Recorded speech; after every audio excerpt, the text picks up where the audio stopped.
We'll call our Parks and Trails Commission meeting to order. It is November 21st, 2024, and it is 7 p.m. And we'll do a quick roll call. Friedrich here. Anderson here. Schmidt here. Erzberger here. Nybo here. Strailer here. Great. All right, and then we'll all listen to the Pledge of Allegiance. Pledge allegiance to the flag of the United States of America and to the republic for which it stands, one nation, under God, indivisible, with liberty and justice for all.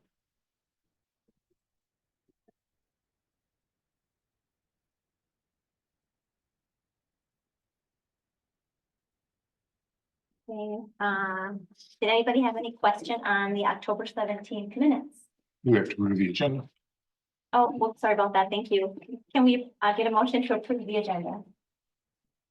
I'll motion to approve the agenda. Second. All those in favor say aye. Aye. Aye. And now we'll move on to minutes. Does anyone have any additions or changes to the minutes for October 17th, 2024? I will make a motion to approve the minutes. Second. All those in favor say aye. Aye. Great. And moving on to open forum, we don't have a lot of people present tonight, except our commission. Anybody online? They can't speak online, but yes, there are Okay, few of us. Corcoran two and a residents? council member. Okay, Sweet. sounds good. All right. And we don't have any presentations tonight. So we'll move on to number 7, unfinished business, winter trail maintenance update. Sure. Thank you, commissioners. For those that are new and I haven't had the opportunity to meet you, I'm Kevin Madsen, the Public Works Director. We have kind of a goal, right? Try to attend one meeting a year for the Parks and Trails Commission. I think we've been fairly busy, so I don't know that I've been here this year, so I apologize for that. But tonight's an opportunity. We have 3 items on the agenda that relate to parks and also relate a lot to Public Works. So I'm happy to be here tonight and happy that you would have maybe a little bit more agenda with me so I could come to one meeting instead of 2. So I appreciate that. So the first item that we want to update you on and then kind of have a discussion about would be the current status of our winter maintenance on our trail system. A little over a year ago, I was back in front of you guys and in a very similar spot where we were hoping to have taken over some more trails from developers. And we started laying out some maps and presented the information that's in the packet, a draft snow and ice policy. And that went through council and some of the ordinances in that report were adopted, but we basically paused the discussion and the decision on winter trail maintenance primarily because we didn't accept trails. And so I probably made promises I anticipated that we'd have them. We don't have very many new ones, with the exception of the Hackamore Road Trail. So I do want to let you know that on the dais, we have an updated trails map. So it's an updated one from March 2023 that was in the packet. So that is presented. The primary shift in those trails are just classifications. So ones that were anticipated or easements that have now been built by the developer. So you would see a lot of blue dash going to red dash. The red dash means they're constructed, but we haven't accepted them. And then, like I said, the exception would be on the very southeast corner with our Hackamore Road improvements on the north side. As part of that project in the grant, there is a bituminous trail that is now the city's. So that's probably the biggest change between the maps. We can answer more questions later specific to that if you guys have them. So that being said, really where we stand today is we haven't in the 2025 budget, we don't have any money or investment for winter maintenance. The developers, the council has initiated more aggressive project closeout measures. So we are very close to accepting Bass Lake Crossing and Ravinia, at least portions of trails. Ravinia is a large development, so I'd say half of Ravinia are probably close to and likely to accept some of the phases this winter. So they're huge projects, so they take some time. But the council's made some efforts to try to bring closure there, and the developer is responding over the last couple of months here in the construction season to kind of gear up. For if you haven't noticed, believe all the trails in Ravinia have been, the ones that were damaged have been repaired. And the developer installed some root barriers, in the areas that the roots were the problem, so. That was some things that they did to kind of step up and help out. And then we have changed our detail plate to include root barriers in lowland areas as directed by our field staff. So we continue to bring process improvements to our standard detail plates.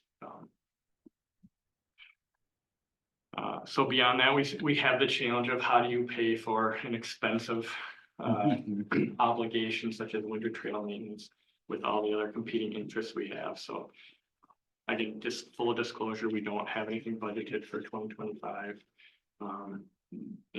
Tonight's conversation would be, there's some information here.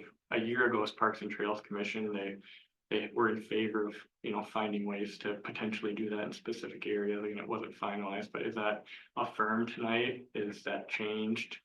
And, if it is affirmed, maybe some discussion on priorities within the Parks and Trails Commission that we can bring back to council and say, these would be our priorities, because filling out parks and building parks and trails, there really has to be some discussion on budget, because it is a real number, a fairly significant number, and when's the right time to do it? And I guess we're looking for reinforcement or change of direction on policy that we could bring back to council. Who's the ultimate decision maker? What do we have for equipment for doing paved trails? So we've kind of been putting our toe in the water with equipment. So, it really depends on the trail we're going to do, if we have to trailer there, if it's, we have sidewalk in St. Therese now, that's our responsibility. So that's narrower than the 8-foot trails. So we can plow it with a truck. We have a blower that can attach to a tractor, or other pieces of equipment. So Smaller pieces. Yep, that smaller fit under pieces. their So brush or- yeah, we have some brooms that we could use. We're not fully set up, but we've bought a couple of pertinences that could be used with different pieces of equipment that we could deploy. Are there like certain then paths that you would recommend based on the current equipment, if we were gonna wanna maintain paths that we're putting in over winter? Are there certain criteria paved we only or should something? think about, or it needs to fit a pickup truck through it with a plow? And just, that might be good to consider if we were thinking about putting anything new in that we wanna maintain over winter. Yeah, I think that's maybe a detail that we could dive into.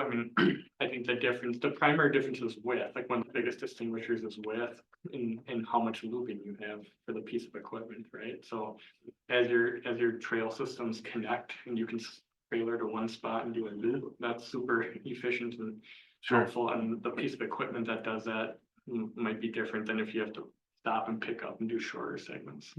So I think generally, I guess I would redirect that to prioritizing the trails that we want to have winter maintained for a specific purpose. And then we would, if we don't have that, we're already kind of gearing up for that already. But I think that would fall in behind the priority of the trail, if that makes sense. The connectivity of the trail, the use of the trail, I think is a higher priority than what equipment we'd use for that, if that makes sense. But it's a good question. Back to what you said earlier, there is no money budgeted for this. We don't have like this staff time or priority. We pause that conversation. So we don't have that budgeted. And part of the reason to address the budget issue is we received pretty clear guidance to maintain a flat rate. So as things are changing, in order to maintain a flat rate, you can't really bring in new service lines. So when you bring in a new service line, you're bringing in a whole new cost center, a whole new expense. We have some pieces of equipment, but like Kevin said, we don't have any dedicated personnel. And so people cost money. We don't have all of the necessary equipment that costs money. And in order to maintain the budget guidance that we received to not have people's taxes go up 14%, we needed to make some decisions. And that combined with that we hadn't had the turnover of the trails in the timeline that we were expecting, it made sense to land conservatively. I did want to address the question about priority of trails. So what's unique is the bulk of our trails are recreational. So When I was a Parks and Recreation Director in another city, we had some safe routes to schools. And we also had routes in which people got to major transportation arteries to get to work. So they're using, you know, they had to get to the bus stations and stuff like that.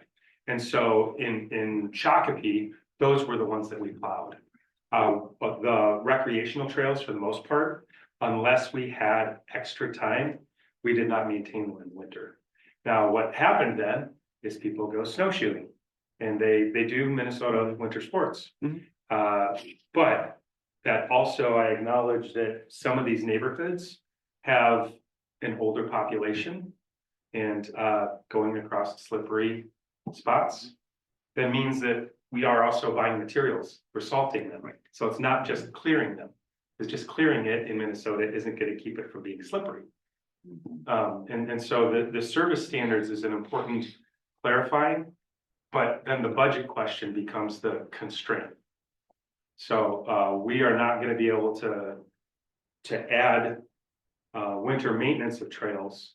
And we had a meeting with Three Rivers Park District recently, and I pressed them on it. So for example, along 19, that trail, they emphasize the fact that they maintain their trails during the other seasons. They will not provide winter maintenance on trails. Right. And so even as we're talking, the the Devil's Lake. Like Independence Regional Trail? No, the Diamond Lake Trail that's beginning and coming through and that we're planning for. They will help with maintenance during the other season, but the winter they will not maintain during the winter. And so that to Kevin's point, we need to be really clear on what we do, because I don't see how we can afford to do all of them, especially as we got another regional trail coming east-west. We had some bikers in here earlier that I'm confident would prefer to have that cleaned off in the winter. But, you know, 12 miles of trails going across town, which those regional trails will eventually be, if they're not maintaining them in the winter, do we do it or do we not do it? Those service standards become really important. So it's fairly common in other communities not to maintain recreational trails in the winter. So it depends. So for example, I live in Chaska, Right. and through my neighborhood, they're maintained by the HOA. Okay. So part of my HOA fees maintain the trails in the winter. But it's a very large HOA, so that shared cost is easier than it would be. Some of our HOAs are pretty small. You know, so when you've got 12 houses in an HOA, the expense of trying to maintain a trail would be pretty expensive. And that's not what they signed up or agreed to. So we had a conversation, for example, with Bass Lake Crossings, because that was what we expected to come in this year. And they were disappointed that it wasn't in the budget for this year. And so when they had their HOA meeting, they're choosing to have their HOA pay for it for another year.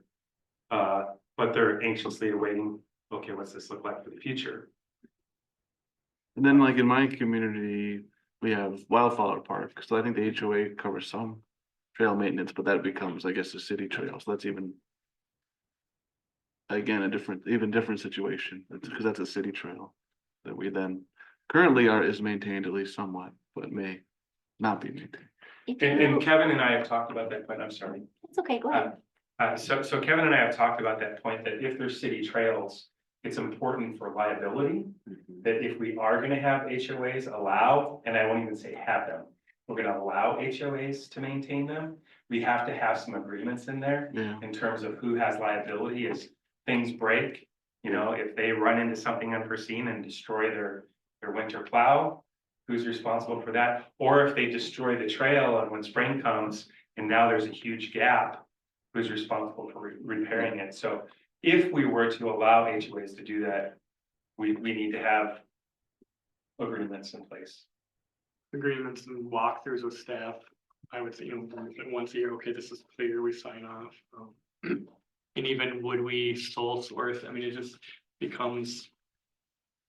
It gets complicated even how you roll it out. So I don't want to get too far into the details, but would you allow each individual HOA to do it?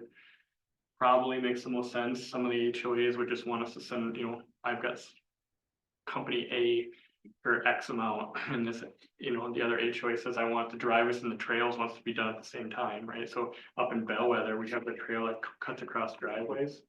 You have one vendor doing the trail, so let's just say we do the street. That creates a windrow. They blow up their driveway, then the trail person comes in, that creates two windrows, they blow up their driveway, so. Synchronizing the maintenance and the timing of the maintenance gets really problematic, so. We'll probably get some complaints that we're maintaining the snow and putting money into the snow, we'll get more, we'll generate more complaints on the timing of the winter maintenance, so. That's kind of the after effect that it's important to keep in mind, so, you know. How do you roll out a plan that minimizes expense and achieves what your goal is? And so I don't know that we have that dialed in yet, and the more disconnected trail systems that we have, it just elevates the challenges. So the more that you can absorb that in-house or create a large route or something of that nature, it helps control, you know, all those elements, and then maybe you're only battling two in terms of, you know, routine plans. I shouldn't say battle, but addressing two in terms of routine complaints, because when you're talking winter trail maintenance, there's going to be concerns and complaints. It's a really tough standard to achieve, because you can't time it the way we want, and we're coming from northwest Corcoran to southeast Corcoran. So, you know, that's expectation setting is almost goes hand in hand with budget solutions with service standards. So it's a lot of wild cards. And I wanted to be fully transparent. Absolutely, there's a lot of cities that maintain all of their trails, but they're not maintaining a flat rate on their taxes. And so people they're saying, yes, I want that, and they're happy about paying for it. You know, so for example, several cities around here have passed referendums that have dramatically increased their taxes to improve and provide a lot of new amenities in terms of parks and recreation. And so a lot of our parks and recreation amenities are coming through development agreements and then paid for by park development funds, because increasing the taxes hasn't been the way that what's been communicated to me, that hasn't been the desired strategy to do that. But that there are definitely a lot of communities, Edina would be an example. They spend a lot of money in order to have some of the amenities that they have. And those are things that people want. I want my trail and I'm happy to pay for it. And not everybody who has, to Kevin's point, if you look at the map, 3/4 of the city won't have access to trails for a long time. And some of those folks have been pretty vocal to me that they're concerned about their taxes. I think too, we should think about like what you want the city to be too, as far as like walkable trails even. Like, is that something that we have a desire to do with Corcoran, with all the trails that we've kind of planned? Is it something that you want to have all year round or just in the summer and fall? And make a decision on what that might look like, because that would be helpful, I think, for determining what that maintenance program would look like, if that's what we even decide what we want. Because some cities do have like walkable places everywhere. Corcoran isn't there yet. We have a lot of spaced out neighborhoods, and so I mean, maybe winter trailing is something that we don't look at for another 5 years or so. And do we have residents that maintain their own sidewalks? Yeah. So Yeah. Okay. we have an ordinance that says if it's a sidewalk, either the HOA and the new developments is tied through the HOA. But yes, a sidewalk by our code defines it, like maintained, excuse me, by the property owner. Yeah. So for instance, good example is St. Teresa out here, the new road that we built, there's sidewalk on both sides. So it's literally a definition as a 5-foot concrete sidewalk or an 8-foot bituminous trail. It's distinguished that way in our code. So a good example is on the west side or the inside of that road. St. Teresa owns most of that property except for the ends where the linear park is. It's their obligation to maintain that portion of the sidewalk that abuts their property. On the east side of the road, the wooded side of the road, the wetland side of the road, that's still city of Corcoran property. So technically by ordinance, we'd have to maintain the north and east side or. Do we have like a plan? Like what would it look like if let's just say that we did have a plan in place, like would it be, we would plow the main roads first and then secondary roads, and then as time permits, you do the trails or specific trails? Is that how that would be planned out? That's step two. So first one is we Okay. want to make an investment in trail. Step two of the question is, what's the priority of the trail and the timing. So in the draft, snow and ice document last year, we took just a stab at it, and it wasn't adopted. You'll see in there that we had identified some, and this was mimicked off the city of Chanhassen, so a larger community, 2.5 times larger and less approximately by population, so. They had priority A, which was really just streets. So we were envisioning at some point we do priority A. Currently, we're all priority A in Corcoran. But priority would be streets and 12-hour shift overtime eligible. And then priority B would be, neighborhood streets, side streets, and trails. So then they would, in that second run, they would add trails. So let's just say the operations team went out at 2 a.m. and they did a 12-hour shift. They would all be focused on the roads under that scenario. They'd come back, go to get some sleep, they come back. Some of them would be deployed to neighborhoods or cleanup or whatever is necessary, and then you'd start your trail that next morning. Now, depending on the snowstorm, ice storm, whatever, you could have a huge variety of what you're dealing with on those trails, let alone what like I said, the trails across driveways, what you're dealing with in terms of what the property owners or the HOAs did with driveways. So snow maintenance is really challenging. Where you park in the winter, educating the public where to park to help make it more efficient. They're all huge challenges that, that was some of the ordinance adjustments last year was to allow us to better effectively do that. And the approach of the city has always been try to educate on our practices so we can be more efficient with our maintenance. But we do have the ability to remove vehicles if it's for a public safety reason, so. Like streets would be, you want to get streets cleaned up as soon as possible, so there could be overtime, but like for trails, we wouldn't have overtime because we would just do it as we had time to complete them. That would be That would be, so that, you bring up a great point. That's what happened in Shakopee, is that we had 2 teams. So parks maintenance was different from streets maintenance. You came in and first priority was everybody surged to the streets. So everybody got in a dump truck, or not in a plow truck. And then you would shift over to trails. And then what they discovered is now you're in overtime status and we're paying for people overtime to plow recreational trails. And some folks got pretty upset about that, that wasn't their priority. And so then we had to set the priority that we did have to have safe routes to schools. And we did have to have transportation corridors in order to get to public transportation. And so that was acceptable for overtime, but to your point, folks said, yeah, you get to trails eventually, especially if it stayed cold. Sometimes the weather cooperates and takes care of it for you. And how much of this do we want to build like future proof? Because that was one of my notes was, we don't mention like school routes or school pickups. That was one of my concerns was, is there any trails that are, I don't think there are, but is there any trails that service kids that either go to their pickup spot or? We don't have a safe routes to schools program because we don't have any schools in the city. First, when even to like a school bus stop, I wonder if there's any trails that are required. Sidewalks mostly. Okay. But that would be, I guess if I was gonna give like a priority, I would put anything that is servicing a student to a pickup spot. I would want a consideration for maintenance of that trail. I mean, we don't have it now. I'm just trying to think of how you want to build this for future proof. And then, yeah, I think trails in areas that don't have sidewalks would be, I think, worth the consideration. I think majority of our big developments have sidewalks you can get around in the winter, and that isn't as critical to me.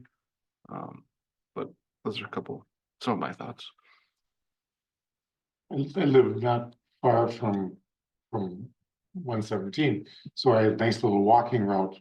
Another failed attempt to get some exercise, where I go up to the little neighborhood park in Rogers and follow their trail around the park and then come back through the street. And they plowed, but they would plow once and it was exposed to some wind, and so it would drift shut. I mean, you could plow that trail kind of every day, and then it would get icy, and that was no better.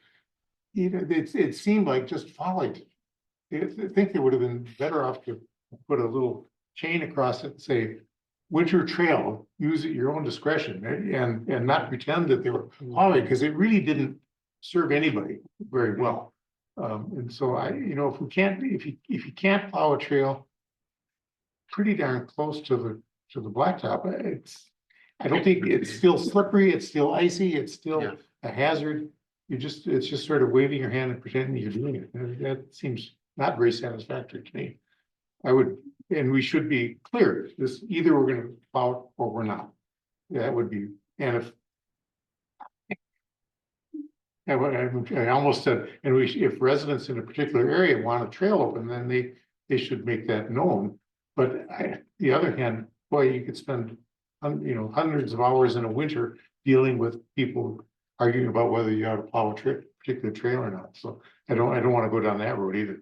It does seem like rural character, doesn't it? So to your point, when you do plow it, it's open to getting blown shut, or it's gonna get slick. Yes, But if you don't, you can still go on the trail and it's not gonna become, unless it becomes really hard packed. yeah, But you can maneuver it easier. That's been, I'm a big snowshoer, so I like to go snowshoeing. Yeah, And so I don't like it when it's plowed yeah. because it makes it harder. and I think that just adds to her point of like, what do we want Corcoran to look like? Like maybe it's a winter fun trail city, right? That people do winter sports on or whatever. One other thing I was just thinking that might be helpful in the conversations is, and this might just be because I'm newer to this, but like, what is the cost when you say budget, like general, a number that we could use for like future planning of, if you want a mile long, we're talking 10 grand or something like, I have no concept of how much, but a cost would be for, say, a mile of trail. That might be something helpful so that for our discussions, when we're planning things, we kind of have that in our mind. One of the things I'd say with that, it's harder here. So cities that we would go to that plow more, like Kevin was saying, they loop it. And so you're able to use it more efficiently. I don't know of other folks who are trucking their equipment like we would have to back and forth across town. Which is an expense both in terms of time, because the person who's operating the truck's being paid for to load it up, deliver it, unload it. And so, but we can definitely get some stats in terms of just actual. Yeah, it'd be a range probably. I can Right, pull some yeah. stuff together because it's completely dependent Oh, on yeah. a lot of I'd imagine. factors. But just something to give us a But yeah, general ballpark so that we know kind of that's a where. fair. Be I helpful. mean, it looks like there's a partial you could potentially have in Romania. That was like a pretty big, like oblong. On number 4, if you look, potentially at some point, I know the dotted lines are still not paved yet, but that could be like one big circle that you could do. We can go some down point. and back even that. So just a correction, I don't know if I misspoke, the dotted lines, like a red dotted line means it's paved, we just haven't accepted it. Got it. The Oh, blue sorry, I line see doesn't that. mean it's constructed. Okay, Isn't that Gleason Parkway? It is, Yeah. yeah, so it's constructed, we haven't accepted it. And then there's a trail on the side of the roads, Yeah, actually both sides on that. both sides, okay. And that's not considered sidewalk, that's the. So it's- Yeah, so the black top or the pavement, that's defined as a trail, so they're typically 8 feet wide, and that's intended to be a city route trail by our code. Wherever you see like a 4 or 5 foot concrete sidewalk, that's intended to be classified and taken care of by the property owner that it crosses. So it's really the material and the width in our system. But Michelle, or Commissioner, Reader, to your point, that is probably the first location that's starting to develop a loop. And over time, once Steve Road gets finished up on the north end, we're starting to develop loops there. So we keep, I don't know, we have it figured out, but the more we can refine where we want to go on a probably more frequently than an annual basis, we kind of do an annual basis, but that's where it gets more and more real and you get to experience it. We have more feedback in those areas. But we're starting to, loop some trails, but then the question comes, what happens with, that we actually probably get more requests to plow the trail on 19 and then the other trail. Yeah, now we haven't, once we take over some of the HOA ones, I think that will shift back, but we actually get a lot of requests to plow 19. We are technically allowed to plow a Three Rivers Trail. They give you a very small amount of money to plow it, and staff is not recommending it. We aren't receiving that yet. Yeah, You can receive a stipend if you do it. yeah, but it's in the terms of hundreds of dollars. Right. So it's not, You could probably do it twice a week all winter Yeah, and to do it correctly. and the drifting, I mean, the drifting in Corcoran in terms of municipal streets is significant. Hmm. Like if we have, if we get 6 inches and we have these winds that we've had the last couple of days, we're out hitting key spots with our trucks. Now it's a reduced amount of staff on the roads and other people are fixing equipment, but we're not one and done. When you see snow, we're out, you guys probably experienced that. It can be challenging in a rural setting, let alone gravel. Then you throw in gravel roads and sometimes the sun melts them differently. That a lot of times we have in the spring where you'll have a rain and then it gets cold and it freezes and it's sunny and then literally a car can't stay on the gravel roads and we're out there with graders, we're putting grit down and we're scraping and we can't even keep our equipment on the roads and then in a day and a half it's gone, but we mobilize for that. So we're a very unique community that has maintenance challenges and so setting expectations with trails when we have to jump on 2 straight days of gravel roads, which is half of our roads in our community. Like expectations is gonna be something we really have to manage if we were to go into winter trail maintenance. Is there a way that we could, I don't know if there's a way that you mark trails, like say that you want to do snowshoeing, let's say that's what we want to promote, that we're a snowshoeing community. Is there a way, because it's like trails get lost under the snow too, so is there a way to, and how much money would that cost? Is that more Put a sign maintenance or is that? So there's different ways that I've done it. You can do the wood stakes, which I wouldn't recommend because they get hit by mowers and they get hit by. So have you ever seen those, the orange ones or the different colored ones that they use for? So we used colored ones and then you actually can put stickers on them in order to talk about your route. So we didn't use it so much for snowshoes, we primarily used it for mountain biking. But we were trying to find a low cost, low maintenance solution, because they're like $2 a piece. So when they get broken, you just pop another one on there. Whereas to plant a wood one and replace it was more than we wanted to be paying. But is that like a public works maintenance thing then, of putting those out, and then, Yeah. is that, Probably have to go mark corners or some much distance. And Or we contract. we do that in some of our areas where it's harder to tell the streets. Sometimes residents on a curvy street will do it on their own and mark the curb because they just want their yard to look nice and we work with them. So sometimes the property owner does it and that we're appreciative of that. Sometimes we have to mark it. So we do mark key areas. That is an option. That's quite a bit less expensive to maintain the trail in perpetuity, but it is an expense. because I understand what you're talking about, the snow drifts, like in my driveway, and I live just off of 116. And I'm hoping that once the development goes up across for me, it'll help with some of the wind. But I literally get drifts where I can't even get my car into my driveway. It's like up to my knees. The drifts are huge. So I just think that if we were to say that we were gonna maintain trails, you could potentially be out there every other day from, if we get a lot of snow, Yeah. trying to maintain a trail. And I just don't know if that makes sense right now for Corcoran. I wanted to clarify what Kevin was talking about with the thin ones. That's not what I was talking about. I'm talking, they're about 2 inches wide and they're about 3 feet tall. So you see them around like electrical. Yeah, more like that flat. It's a flat post and they're flexible Mhm, too. mhm. So if somebody hits them, nobody's gonna get hurt. When would we be accepting like all of the trails?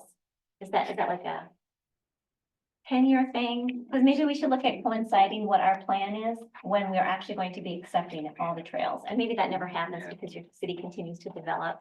But I mean, at some point, I would think we would say, okay, on this part of Corcoran, all of these trails are completed. We can maybe look at a plan for doing 2 main trails that maybe connect to neighborhoods or something. I think it'll be a rolling collection of trails. I think I anticipate going forward, it's less of a gap from when the trail's done to when we take it over. But it will be rolling for a while because it's dictated on when everything's done within the developments. Because Ravinia started, what, 11 years ago? 2013, I think. Yeah, that's one of yours. Years ago? Can I throw a weird potentially unhelpful question. So something that Kevin and I have talked about too is, so something that Kevin and I have talked about too is, what happens with snowmobile trails. As the city continues to develop and it hasn't been a conversation a lot, but I grew up as a snowmobiler. We used to have a council member who's no longer here that was a big advocate for snowmobiling.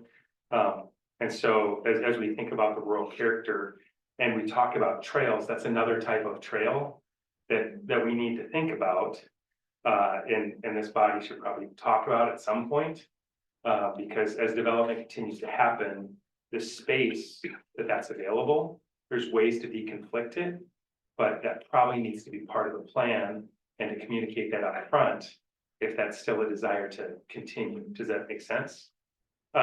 So for example, when I was in Shakopee, we had a development that was coming in and it was a major artery along 169 for snowmobiles. And so in our development conversations, we talked about maintaining in the easement, the ability to allow the snowmobiles to go through there. But it's right next to an apartment complex. So I'm confident there's some people that live there that aren't super stoked about snowmobiles going past their windows. But in terms of wanting to maintain access, that was one of the things that we got on the forefront. So when you're saying the 10-year plan, what do you want? Is it walkable neighborhoods? Is it the rural character rugged winter part? Well, and City Park could be something different too. If we finished a trail in City Park, maybe Yeah. that would be a full loop. Yeah. And that would be one that everybody would use. Maybe that's one that you could focus on having more control over and maintenance over. And we could put a piece of equipment down there that makes sense that we don't have to trailer across the Yes. city. So That that makes- would be a great example of a supplementary location that's for. People who want to walk, know they can go there safely. Yeah. Do we plan on clearing the trail at least to that building we're gonna put in? Like in City Park, for instance, when the community building goes in, right? But I think it makes a lot of sense if you gotta plow those trails, you can do a loop, if you get to keep that building accessible in the winter. A little more, it seems like more feasible in the short term here, just have more isolated plowing. Is the Northwest Snowmobile Club? Are they still come through and mark trails? It feels like we need to. I think have been a pretty good partner over the years with Corcoran. West Trails Association. Northwest Trails, thank you. Continue that relationship. Work on that for snowmobiles, because, it's something, it seems like not so long now. A lot of the snowmobiles will be electric. And they will not be so noisy. Because We'll have charging stations in the park. there we go. There we go. How do the snowmobile trails make it into like the apps to tell you, or the maps? Is that run by, does that come from the city? Which ones? Like, or is that coming from these Our- organizations? Their trails So are the their own organization trails. doesn't. Okay. So if you go to their website, they have a trails and they mark the trails for the community. Those are all their trails that they negotiate with private landowners. Okay. Sometimes they cross, the right of way here. They used to cross St. Therese, but Mhm. that got kind of squeezed out. They used to go through Bellwether by Mama G's. That's been pushed to 116. So they're getting pushed out in the urbanized areas, but we're still like a grant, I don't know what the term would be, there's a grant that they get, it has to go through a city is my understanding. So we're still like a partner with them in terms of the grants that they Okay. receive. But the formal trail identification is independent of the city. Okay. Our master trail plan. There's no snowmobile designated roads. Right. So, Yeah, they're not in our 2024 plan anywhere, actually. It's something to think about. I mean, if we decide that we wanted to be like a city that you can do snowshoeing or cross-country skiing through the marshes or the wetlands. Yeah, or or something, open And parks. then snowmobiling would go right along with that. But like, what do we want it to look like, I guess, is a bigger question. And do you think Corcoran will ever be like a walkable community? Like, do you think that people will be able to walk from their home to work or walk from your home to a restaurant or will it I always like be, that. will it always be more rural, kind of how like we are now, but just a little bit spread apart with our development in our neighborhoods? So then that kind of helps us decide, well, we probably won't be a walkable community, so maybe we do focus on some of those other more rustic Destination. snowshoeing and things like that. Yeah. Destinations. Type maintenance. Yeah. My personal opinion, you can get localized walkable, Yeah. Mhm. that's probably the best case in my career. Yeah, some people can walk to Domino's. Right, like when, you know, if you look at our downtown plans, like, you know, St. Teresa in the north end of it and City Park, and you look at that plan. Somebody in there could walk to a restaurant, to work in the industrial park, to the city park. When that builds out, that's a localized walkable area, you're not gonna walk from east, west. And a great example to build on that, like where you live right now, you probably don't want to go out and walk along 116, and it'll be a while before that trail comes down through. But absolutely folks who moved in, for example, Bellwether or Ravinia, it would be their desire to be able to go around with their neighbors and stuff. And so that raises the question, do you allow HOAs to do it if that's the desire of the community? Whereas you on 116, you're not going to Ravinia to walk on the neighborhood trail. Right. But we maintain maybe City Park Trail so that it's accessible to everybody. Mhm. I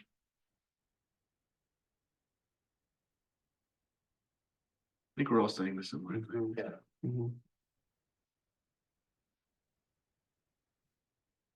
What do you need from us today? I mean, I think what we've taken notes, probably just provide a direction if there's anything you specifically want to make sure that we advocate for, something clear now, like this position, but I think we take consensus with conversations here with council. Can I do a quick summary, both for my minutes and so that Kevin can hopefully update his staff report tonight for council next week? Next Monday, Yeah, Monday. just do it tomorrow. Let's do it midnight tonight, Kevin. I'm just kidding. Let's get him out of here. Oh, I did, sorry, I have one more comment, because I was reading through the like property damage you were talking about, it doesn't say anything about easements. Or like, what if someone damages property that's in that easement? I know it mentions like sprinklers and mailboxes, but I don't know, as we're putting in trails, there's gonna be things that aren't. Like road, there's gonna be fences, or there's gonna be landscape, I don't know, so it might be consider. When we talk about property damage, what that looks like when if we do winter maintenance trails, 'cause that. That's a good point. So our standard easement detail for a trail is 20 feet. And our trails right now standard is 8, so we'd have 6 feet of buffer for snow. And in theory, if we're managing it right, they shouldn't have a fence in that easement or landscaping in the easement. So if we notice that, we probably reach out to them and send a letter saying you're non-compliant, we're not responsible for damage. But it Okay. certainly doesn't hurt to include language, but that I think how we try to manage it, but good consideration. So overarching themes that I have heard, it sounds like with the wind gusts, we are a little concerned about continuous plowing because it might be counterintuitive. So with that, once there are some looping systems that can be explored, maybe exploring those a little further, but for the time being, really a focus on destination or localized plowing. Maybe in the future city park, but for 2025, it doesn't sound like there's budgeted funds and it doesn't sound like there's a strong desire. As far as HOAs go, it sounds like as long as there's some coverage and the liability is shifted, we're open to that. I would be an advocate for that, Does yeah, if they, yes. that help answer your question? The only thing that I put down as a do out is for us to come back with some statistics in terms of cost assessment, cost estimating. And I think the note about that was brought up, will we be walkable or are we going to be more rural outdoor adventure? That's the way that I kind of heard it. And maybe it's a timing thing for now. Would that be something we'd include in our comp plan? Thankfully, we got some time to answer that question. It would make sense if you're designing something to be winter maintained, we should plan it that way. It's like you said, there's probably considerations or maybe some ways we can make that easier first. I'm not a planner, but I think that's a good topic to bring up in that comp plan conversation. I'm out of my lane. I'm not- But it does help, when, what I was thinking about when you're talking about short spaces, like, is that a new thing that we actually created new amenities, so it's for season? So those outdoor parks, now they're more of a rugged, now, let's be honest, there's gonna be a lot of skiers, you know, so it might not be super active. For dog During the walkers. winter, it might be a really cool snowshoe loop. I don't know that we want to get into, well, no, I know we wouldn't want to get into the cost of grooming cross-country scale. But still, if you market as such, if you market, people will show up sometimes and use it. Mhm. But cross-country skiing sucked here for about the last 4 years. With weather. Too much snow 2 years ago? Yeah. And then last year. Okay. All right, does anybody have any other comments they want to add to the winter trail maintenance? Okay, we have what you need. Okay. All right, sounds good. We'll keep moving on then. Number eight, new business. 8A is the boardwalk in Bellwether design. Thank you, commissioners. Another topic that's been out there for a while. And it's the boardwalk, I'll call it boardwalk / bridge at Bellwether. For those that don't know it, there's a drawing in here, but it essentially spans the wetland area that's owned by the city, between the open space park and the community center in Bellwether. So it's the last piece of that rail system that was really a commitment of the developer, but at the time, the final design wasn't approved. So tonight, we've had extensive conversations with the developer over really the last year. Review a lot of information and establish what we believe as a city are the minimum design standards. So that was including the engineering memo. We can walk through any of those if you'd like. But we've really worked with the developer, established that minimum design standard. That would be the developer's responsibility to pay for. So the images up on the screen and in the packet are really the closest picture to that baseline design that we could get. So this isn't the final design, but it's going to look similar to the final design if it would be at the base standard. To give you some optics there with the railing and some of the height. So it's in the memo, but due to we have a requirement where the trail is 1 foot above the high water level. So when we have a rain event, we don't want our trails to be submerged for a period of time. In this area, this wetland area that this boardwalk spans is actually a stormwater reuse area for the Bellwether irrigation system. So it's really designed to collect water. And it's a large area, so it will take a little while for that to draw back down, and we don't want a boardwalk underwater. So when we set those standards, it's, in some cases, not all of the span, in some cases, it's a 5 foot drop from the top of the wood to the ground. And that if you haven't been out there, it's a seasonal floodplain area, basically. So you can almost walk across it sometimes, and there's 5 feet or 4 feet of water sometimes. So it's got a lot of bounce, we call it. So just kind of set the visualization. So that's where we designed the standards, the railing, the height, and that's why I kind of alluded to it's really a bridge in some cases, almost as much as it is a boardwalk. So we went through that exercise, met with the developer, refined that. We're presenting that minimum standard to you. With that, in discussions with the developer, there's an opportunity to maybe add a little bit of additional features to it above the minimum. We highlighted 3 in the packet, a viewing area, a little lookout viewing area of the natural area, educational signage related to plants, insects, water reuse systems, environmental benefits that are ongoing in the area. And then a third option that we brainstormed was some sort of toll lighting, electrical toll lighting. Again, those haven't been detailed and we'd have to bring those back to the developer and refine, but if there is interest in any of those, or if there's other ideas, I would suggest we try to prioritize them because we're not going to define them, but if there's a priority, council asks us to, there might be some opportunity to incorporate them. And then lastly, and I want to point out that this baseline design is for pedestrian use only. And so if that were to change, so that basically means it's really, unless someone's out there hand shoveling it and it's 600 feet long, it's not being set up for winter maintenance, or even golf cart usage, so we would restrict it some way to minimize that, but that's the base design, so if we wanted to not do that. To jump from a structural element of pedestrian to some sort of loading. It's going to be a significant cost, and that cost would be a burden of the city, and so this is the time to have that conversation. Staff's recommending a baseline with some supplemental.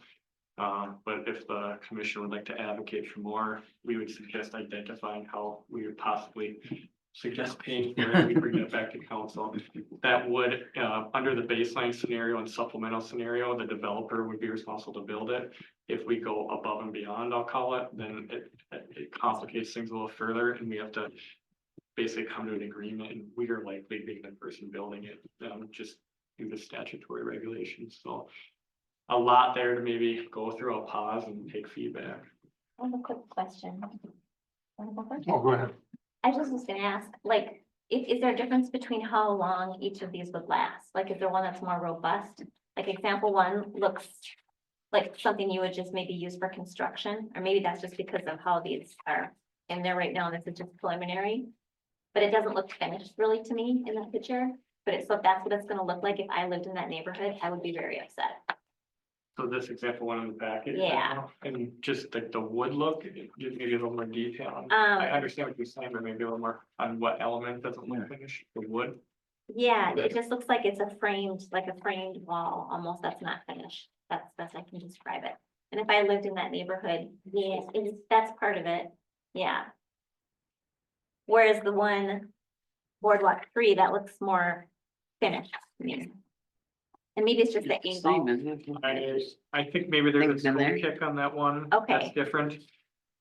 Again, this was intended to give you a representation of the railing, Okay, maybe While you're in there. the wood primary components with a layer in between. Moving on. This isn't finalized, we're trying to lock down the main designs, we can have put it in the queue for who's doing what in final design. okay, I mean, so whether, I mean, we could bring back something related to, we like this, but can you focus on some component of it? okay.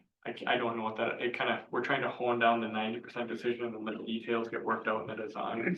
Is that one just as sturdy, I guess? Is it as robust as like the one that it looks like in example 3 was my question too.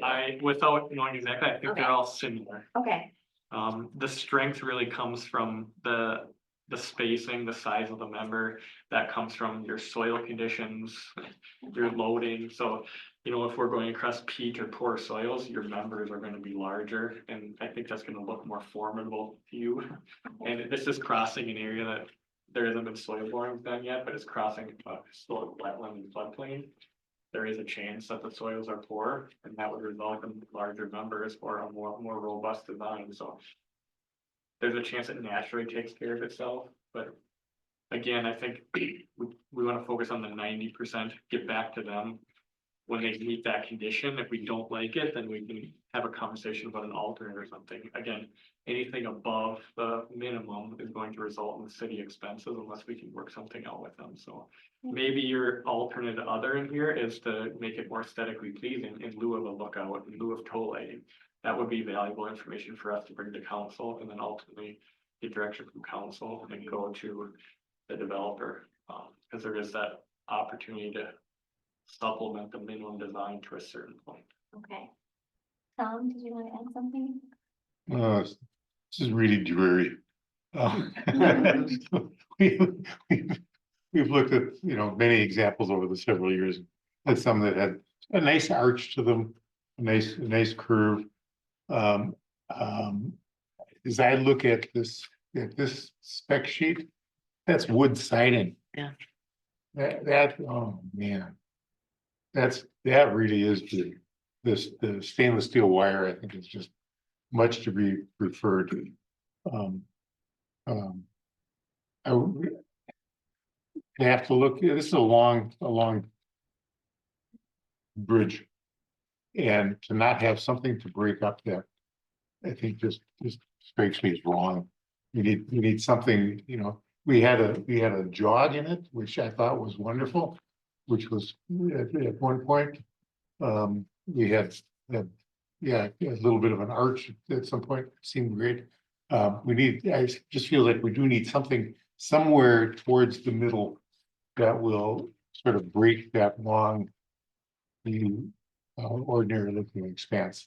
Someplace that we can, even if it's just a break, someplace to sit down, Yeah, someplace where you're not, you can sit down and you're not gonna be in everybody's way. Um, just seems pretty minimal. In terms of what needs to happen.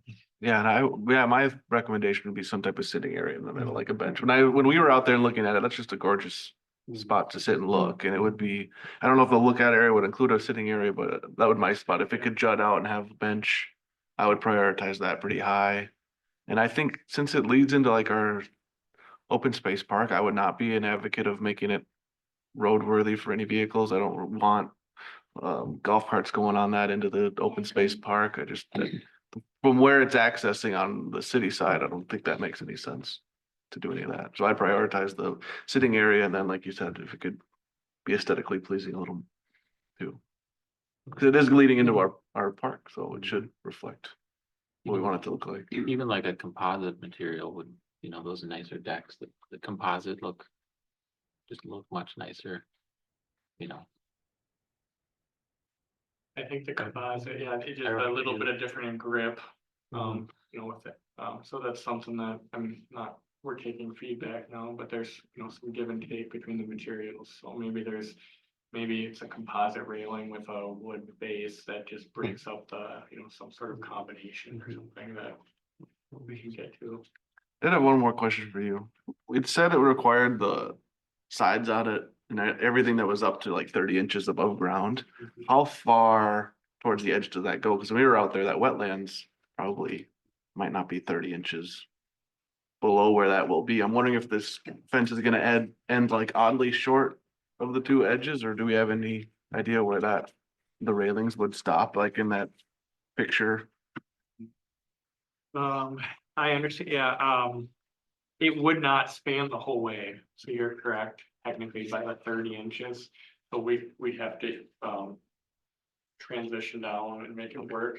Or we'd ask them to extend it, and that's part of the supplemental, if that's important that it spans the whole way, but, I know we can get that information, I don't have a schematic of Okay. that, I'd say. I'd just saying, be careful when setting their minimums, if that all of a sudden is like a 10-foot span in the middle that has a The rail on 30 it. inch minimum is dictated by building code, Okay, so that wasn't arbitrary, so when you're over 30 inches, it kicks in that you have a railing, so that was where that was being derived from. okay. But then wetland below it, is that ground level, that 30 inches to the wetland? Because that's still not something you want someone falling off into. It's to the ground, not the water. Okay. I would argue.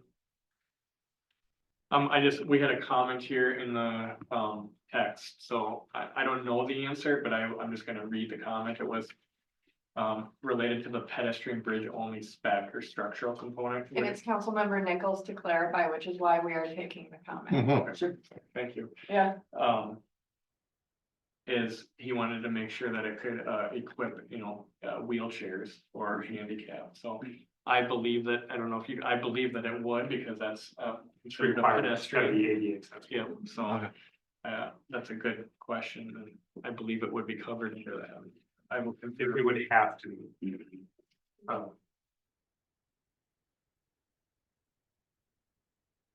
Any other comments? So, but it will essentially be it will not be particularly passable, certainly not wheelchairs when it snows. Yeah, we were talking about, do we even, just for the sake of safety, is that something that we do something to close it down so that we're not having any risk on there? Those would be operational questions we have to ask when we actually see what it looks like and what the conditions are. But having somebody slip and fall in the middle of it, heading over to the clubhouse, is less than desirable.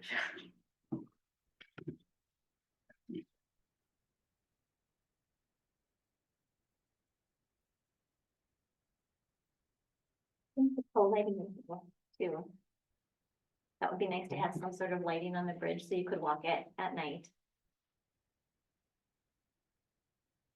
Is our city park, is the open space park supposed to have close after dark? Mhm. I think they close at 10 usually, or 9, 11. 11 for city parks.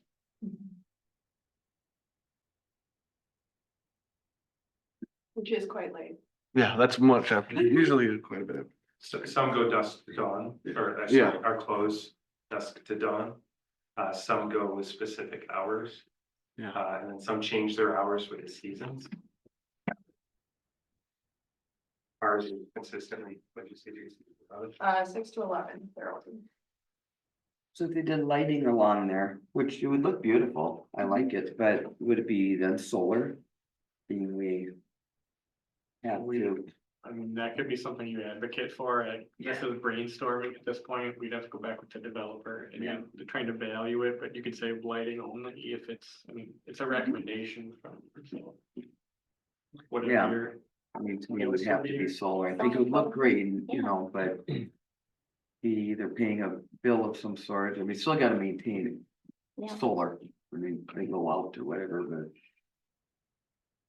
I do want to commend Kevin and the team as they've been working together with the developer to come to a conclusion. So when I first came on, what was envisioned, the city was paying for 2/3 of it. And then that meant that much expense wasn't able to be invested into some of the other parks and priorities that we have. And so through the collaborative partnership there in clarifying what the design standards are, that it is in fact a bridge and what that means. And so many of those new residents in their development really planning on this amenity to be able to access some of the other things that they want to. So they've got an interest in partnering with us, but this frees up a lot of funds. This could take a lot of money that can do other cool things in other spaces. And so the efforts here to be able to pull this off and the developer to do it is a big help for us to be able to make sure we have those resources available for other stuff. Good job. Thank you. It really has to be done with this. so in terms of timing, so if we go with a minimal supplemental approach and council is supportive or gives us it on Monday, we're planning to bring this on Monday.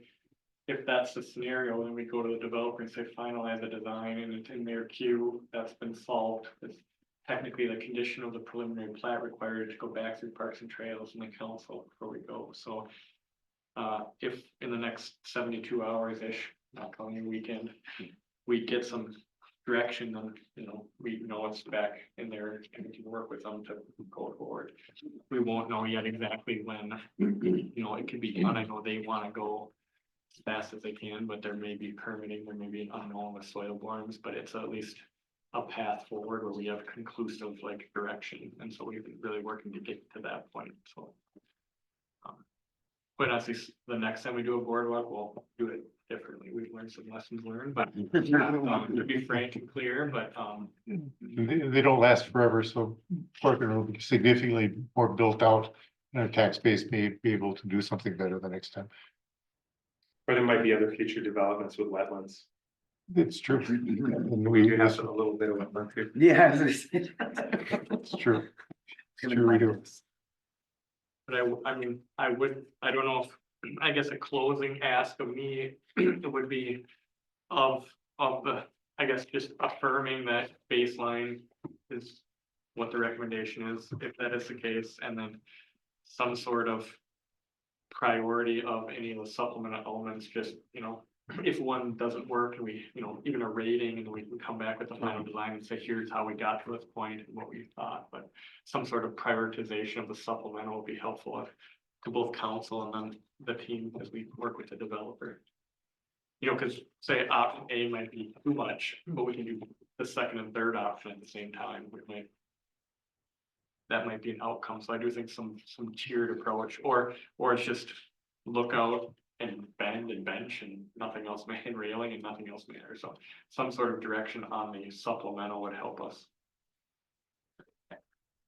If there is a consensus.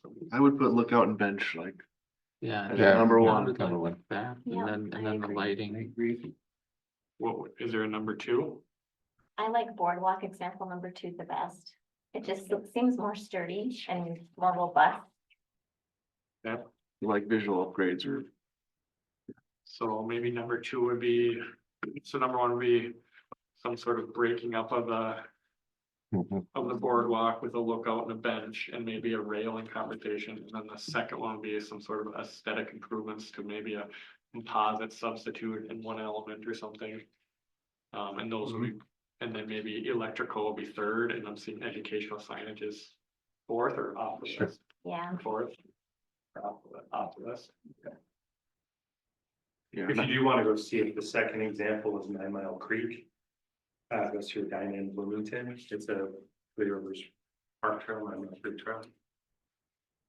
Or if it's not that, it looks exactly like that. And Three Rivers has a pretty good road, like a corridor boardwalk design, and theirs is all wood, if my understanding, so they kind of avoid the composite.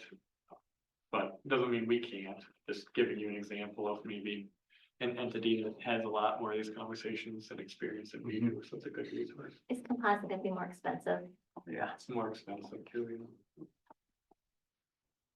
Yeah, when I look at that first one, I think it's like all the knots. The wood just doesn't look as nice as the other two. Just something about it. I agree with you. Yeah, number one just seems like a rough framed wall to me. That's what it reminds me of. I don't know how to describe it. I think, yeah, well, that could be one that one's maybe, the other one's a little bit more brown, or maybe it's got a coating on it or It something. doesn't look as Might be good. lighting. But Yeah, Well, Point it's taken, we just can- more along the base and the toe. Mhm. Where this Yeah. looks like there's, you know, a 2x10, yeah, or whatever going along the base. Looks a little more finished. yeah. yeah, I think the direction there is helpful, and we can work with. It's gotta go through council first, obviously, but we can, helpful for us to focus our conversation. Thank you. Thanks. Thanks, Kevin. Okay, moving on, item number 8. I'm sorry, B, former cropland seating, And it's still Kevin. still Kevin. All right, thank you, commissioners, again. So the last topic really relates to the egg land portion of City Park. So you can pull up that map in just a second, that'd be helpful, so. On screen. I don't know if the commission's familiar, but over the last couple of years, Hennepin County's really changed their tax policy on city property that's rented out for ag purposes, unfortunately, or what I would say is the worst. They're now taxing that fairly significantly, and so it's resulted in a conversation about what we do with some of the land that we rented. And really the conversation is kind of twofold, it's maintenance, so by having a cropland, we are able to maintain the land and keep weeds down and it'd be part of our community, and now we can't really do that, so there is a cost even, you know, plowing a field or you know. Can you give us a brief on the Hennepin County situation with the cropland?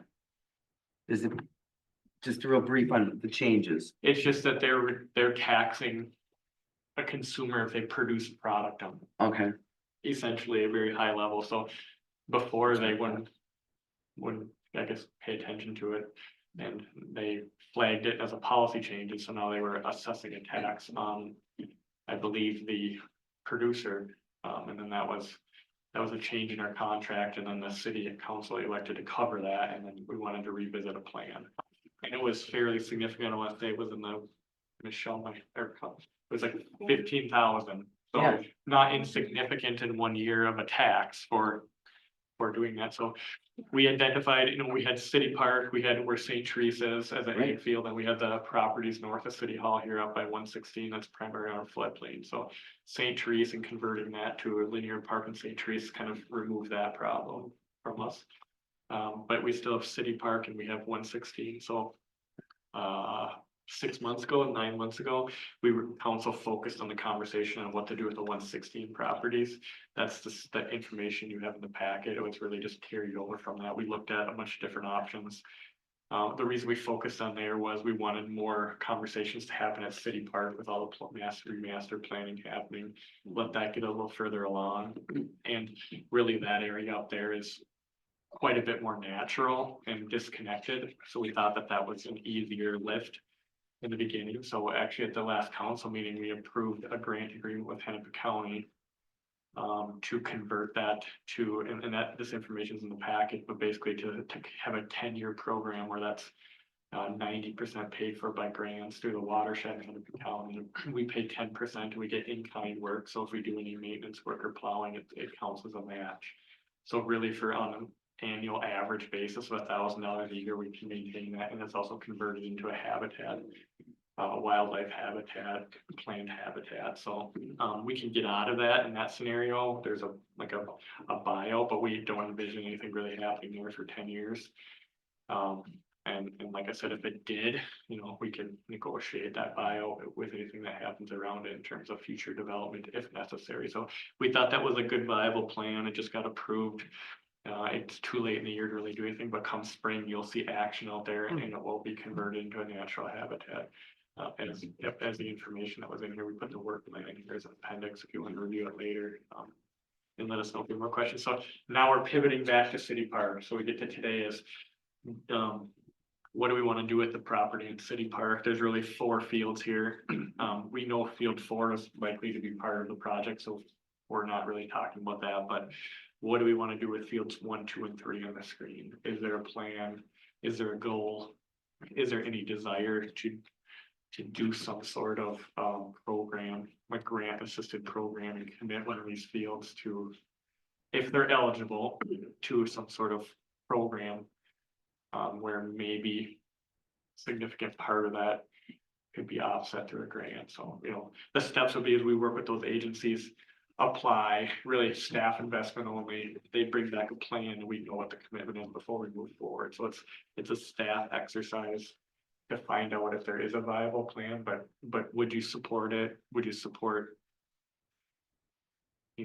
us only a specific one? Would you support a long-term one? Does it have to be 10 years? Like, it doesn't just give us some boundaries so that we can bring that to council and say, this is the field that we really don't see using for a while. Or it's a field that's closer to the creek corridor, or I want to hear your feedback and stop putting ideas in your mind, but that's really what we're looking for today is direction on fields 1, 2, and 3 in terms of maintenance until they become a park amenity. Or like a formalized park amenity, because these actually could be a park amenity in a natural state. I'll pause there and take feedback or question. Anybody want to go first? Sure. I know this is just absolutely project creep, but between those 3 fields, there's the creek running through there, and it's a mess. It's pretty sad. It is a totally underutilized, tremendous resource for City Park. And my feeling would be that wrap it all together, see what we can do about re-meandering that creek if that would be appropriate to work with the watershed, and let's make it a bigger project, and let's get something that we put some have some trails in there, do all of that sort of stuff so that it really shines. I think that I'm a big fan of the prairies. I've spent significant time out there, and it's wonderful. This will want to go to woods because that's what Corcoran does. It wants to be all woods all the time. So it is a never-ending chore to keep the trees out. But as I looked at that plan, that's dealt with burning every 3 years would be good. I don't know how long as Corcoran develops should continue to do that. Just when it's completely surrounded by houses, maybe the local residents object too much, but for a while it's great. Bottom would probably like to have some oak trees in there, call it a savanna. And that would be, if we look at the long range plan and put what might happen there eventually and get some trees in the right spot, we could actually have some decent sized trees by the time we finish phase 4, phase 5 of City Park. Not very much investment here.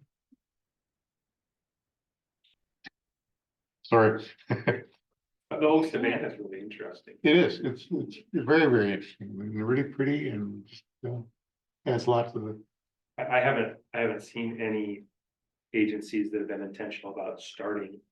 actually, yeah, well, Three Rivers on the north end of Cohasset Oh, Park. yeah. down the front. Yeah, I thought those trees had been there forever, but no, those were planted by Three Rivers 40 years ago, and it's handsome space. Is there an oak savanna kind of started down 116 by Bechtold in that field? There's like 6 or 7 oak trees that are sort of close together on that Is corner. it in somebody's yard? Yeah, it's like in a field, Yeah, yeah. but it's- yeah. they plow around it. It's like Okay, 6 well. or 7 trees, and it is really pretty.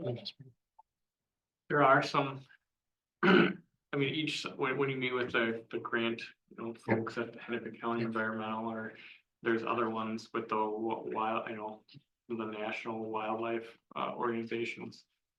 There's different, like. I don't know exactly, I'm not an expert in that area, but they will recommend certain things, steer you certain places. So I know it did come up when we were meeting on the 116 properties of a potential of some sort of tree program that really didn't score the highest because of that area was a little more floodplain and whatnot. So if one of these areas scores high in some sort of tree plan, we could, in theory, if there's interest, we could bring that back and isolate it to even a portion of one of these areas. So, I mean, I don't know enough now, other than we're seeking, like, what would be a goal or an idea to chase, basically. And that plan will not be refined, but is there an appetite to do that? Commissioner Anderson, your suggestion, is, I would describe as the long play. Because we have part of the reason to bring it to you is we still have to decide, next year how we want to maintain it. So there's a cost on an annual basis, and then there's a long play cost. Like, I think to pull off that would be, we'd have to invest in it and then wait for the grant, and then that grant might be 3 years out. So it's not off the table, but it's a long play with some investment, and then where's the priorities with all the other parks? It's not a bad idea. Plymouth just redid stream restoration right behind, not too far from here by the high school. Behind the high school, they did true phases. The watershed helped out a lot. Those were $750 to $1 million phases. Elm, Maple Grove just Yeah. gathered stream restoration by the temple with some of that new development. I think that was, I don't know, millions of dollars. Yeah. So it's crazy what it costs to do some of these restorations, and not, that is something that I would advocate for in your master planning from an engineering and water resource perspective, but I think it's the long play, and I'm just trying to be. Yeah, I know that, yeah, we just, at the last couple of watershed meetings, Derek Ash and Maple Grove gave a little dog and pony show on the project they did there. And it's quite spectacular. I mean, it was $1 million, but it was a $7 million project that the Maple Grove paid $1 million on. But it was a mile of creek that they re-meandered. And it included the trails and the prairie, and it was I just sent him a note today saying, "Will you consider coming out here and showing us what you did?" Something that we could look at that long play, because it's something that's a lot of money for Corcoran. Sure, it probably was a lot of money for Maple Grove, but they pulled it off. But it's, I think long term it serves the city well. It's a good enhancement. It's just It's a great where you enhancement. place your bed at this point. Yeah. Well, in my mind, I liked when we were talking about putting a big trail around that whole area. And we talked about putting fields as future steps, but in my mind, could you activate that area early by just turning it into prairie or doing that and putting trails alongside of it? And even if you did want to do the restoration of the creek years down the road, you'd still want to have that process started on those 2 fields now. It wouldn't prohibit you from doing that in the future. So like, we're building a big parking lot there, we're building connecting trails to Diamond Lake. To me, it makes a lot of sense to utilize that area as like a trail for walking, a big loop that you could go on. I know we want to plan potentially putting in like fields there in the future, but I don't know when that would happen, if that would happen. To me, you can get a lot of use out of that area just with putting in a walking trail through a nice maintained natural state. So then if that's the long game, then the answer you're looking for is next year, is that come within these four? So do we think about of these four options, what might be the best to set up that long game? If that's what we're focused on, is that kind of what you're looking for? So I guess maybe the options in here are maybe a mid-level game, not to add, Okay. yeah, so the long game is a larger project with more investment. So I think these are a 10-year option. Some of them might be longer, but some of these would be a 10-year commitment where that's what they're asking you for a 10-year commitment. It can go longer than that. And if you look at it, your maintenance over time over those 10 years keeps getting less and less, right? So if you look at some of the payouts, it's more the first year, it just keeps getting reduced. So if you keep it in that state, I can't, you keep getting less. It's never gonna be no maintenance, but it shrinks. And so, and you don't have any more real capital. So the longer you keep it in that state, the more the investment gets an ROI. So it would be, it's even a combination. You want field 3 to be that and field 1 to be nothing. But what I was looking for in the short term is if you guys have grander ideas or strategy you want to focus on, operationally, we come back and figure out what we got to limp by for another year or two. We try to minimize those costs at a staff level, and we just disclose that, yes, this is what it's maintenance, and we have a longer plan. We want urgency to move a mid-level plan forward.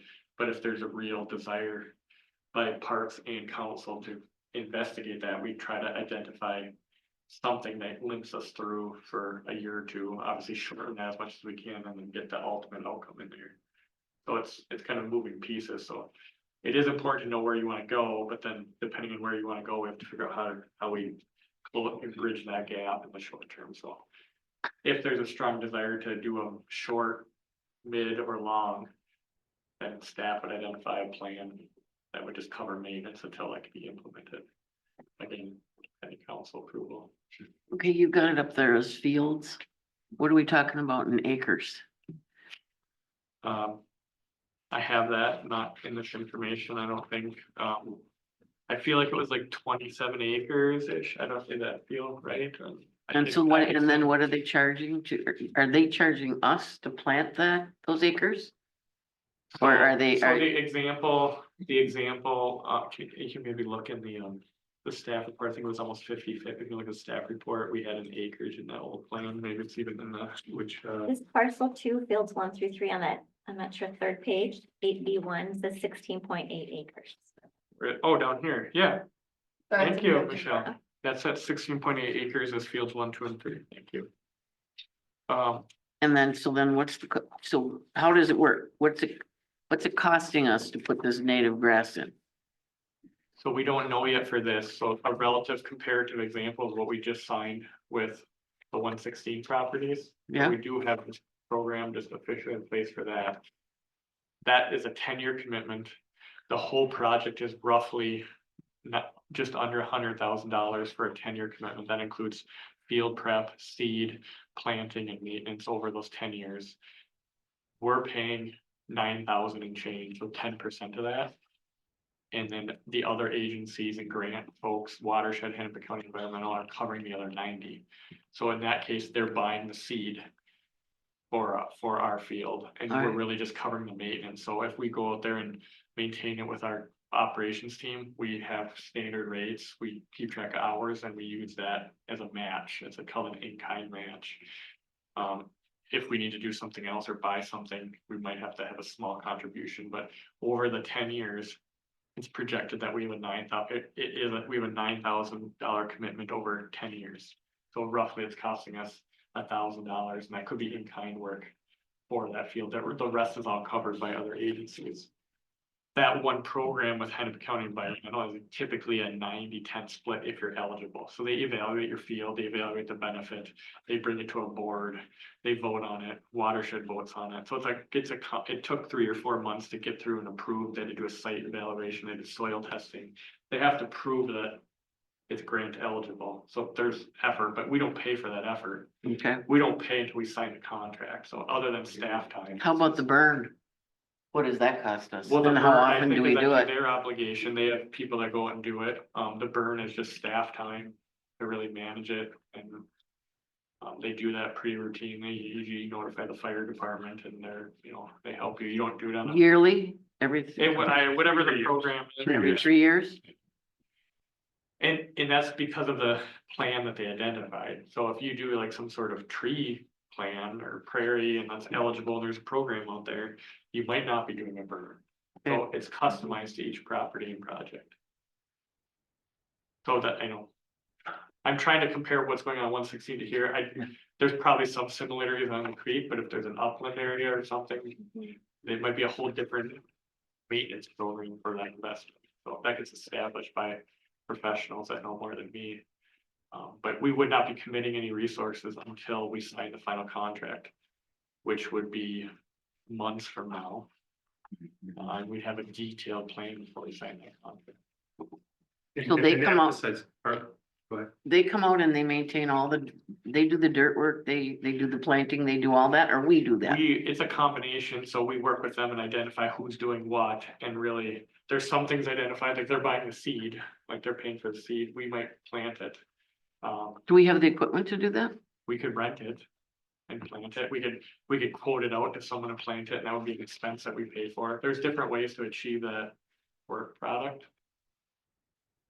Okay, And just to emphasize, part of the reason we landed here was, the preferable being, the community that we are, was partnering with local farmers and allowing them to plant and harvest those spaces.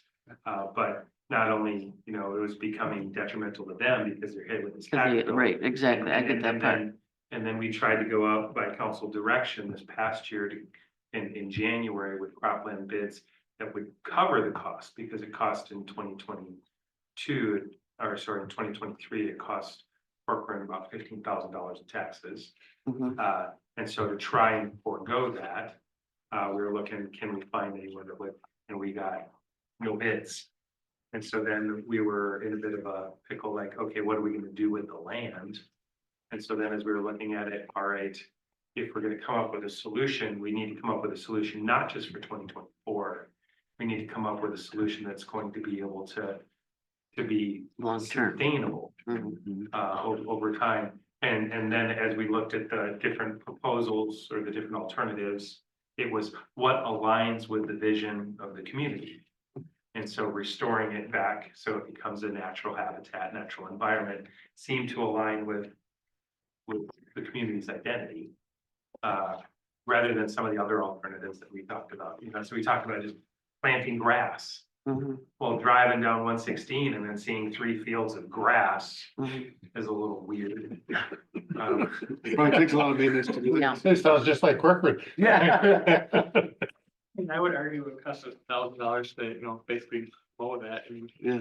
it's kind of interesting when you actually put numbers to it, but, so that with the. But so once you do the land, once you plant, then are you gonna be fertilizing? Do they have to do any weed maintenance? Do they have to do any of that? Cause that's all expense too. Yep, it's mowing, it's mowing and burning primarily, and that's where I was talking about, at first, there's more maintenance in year one, once you Yeah. establish the natives, they're designed and they're able to not rely on those treat chemicals or supplements or, basically, fertilizer. Fertilizer. They don't need that. What do they do for fertilizer though? You don't. None at all? You basically mow down the bad stuff, let the natural stuff grow, and then it's burning it is kind of their fertilizer, right? There's different ways to do it, but you're not, that's where I think if you look at that program, you have more maintenance commitments early, it's more to keep the other stuff down while the natives grow, and then once they're established, your maintenance kind of plateaus or minimizes, and eventually it won't go away, but it starts shrinking. You driven down 50 lately and seen some of that native grass? But I mean, this isn't a program for 10 years, and so I mean, I think. Yeah, I feel like But Crow has, aren't all native grasses in the program? I mean, cause you really can't, once you plant native grass, you've committed to it, right? No, I mean. You can't dig it up and decide that you're gonna put a lawn in. It depends on, I mean, it depends on. Some of the if your programs- native grass is part of a wetland buffer, then no, because it's part of a development package, right? So it depends, if you just go in your yard and convert to native grass and then don't want it anymore, you can rip it out and plant grass, there's Okay. programs like Lawns to Legumes, which is a private ownership where you can convert your front yard into former mayor's front yard was this, you know, there's programs that will let you do that. The next person that buys it could rip it all out and irrigate it if they wanted to. So there's different, different options contractually.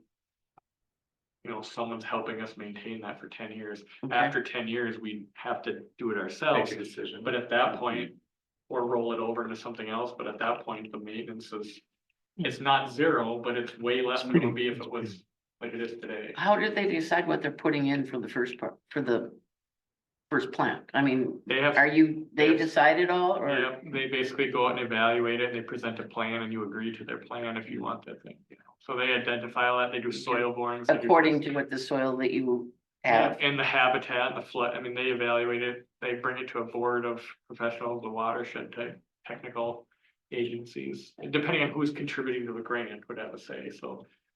The grant has, they have people that manage the grant and they follow their grant process, so. I think that we'd find a grant of some sort out here, but in theory, they could say, nope, none of the supplies, sorry, you gotta do it on your own, I mean, that's. See, are we gonna get the And grant? there's lots of programs out there. So the program that we picked was one of 4 that were reviewed that would work for the space. Okay, So went out there and saw what will work for the space. Based on what we've discovered about the space, 4 programs would work. And then all 4 were proposed and council chose the one that they thought fit best. okay. Because it gave us the greatest flexibility for the future. And kept our costs low.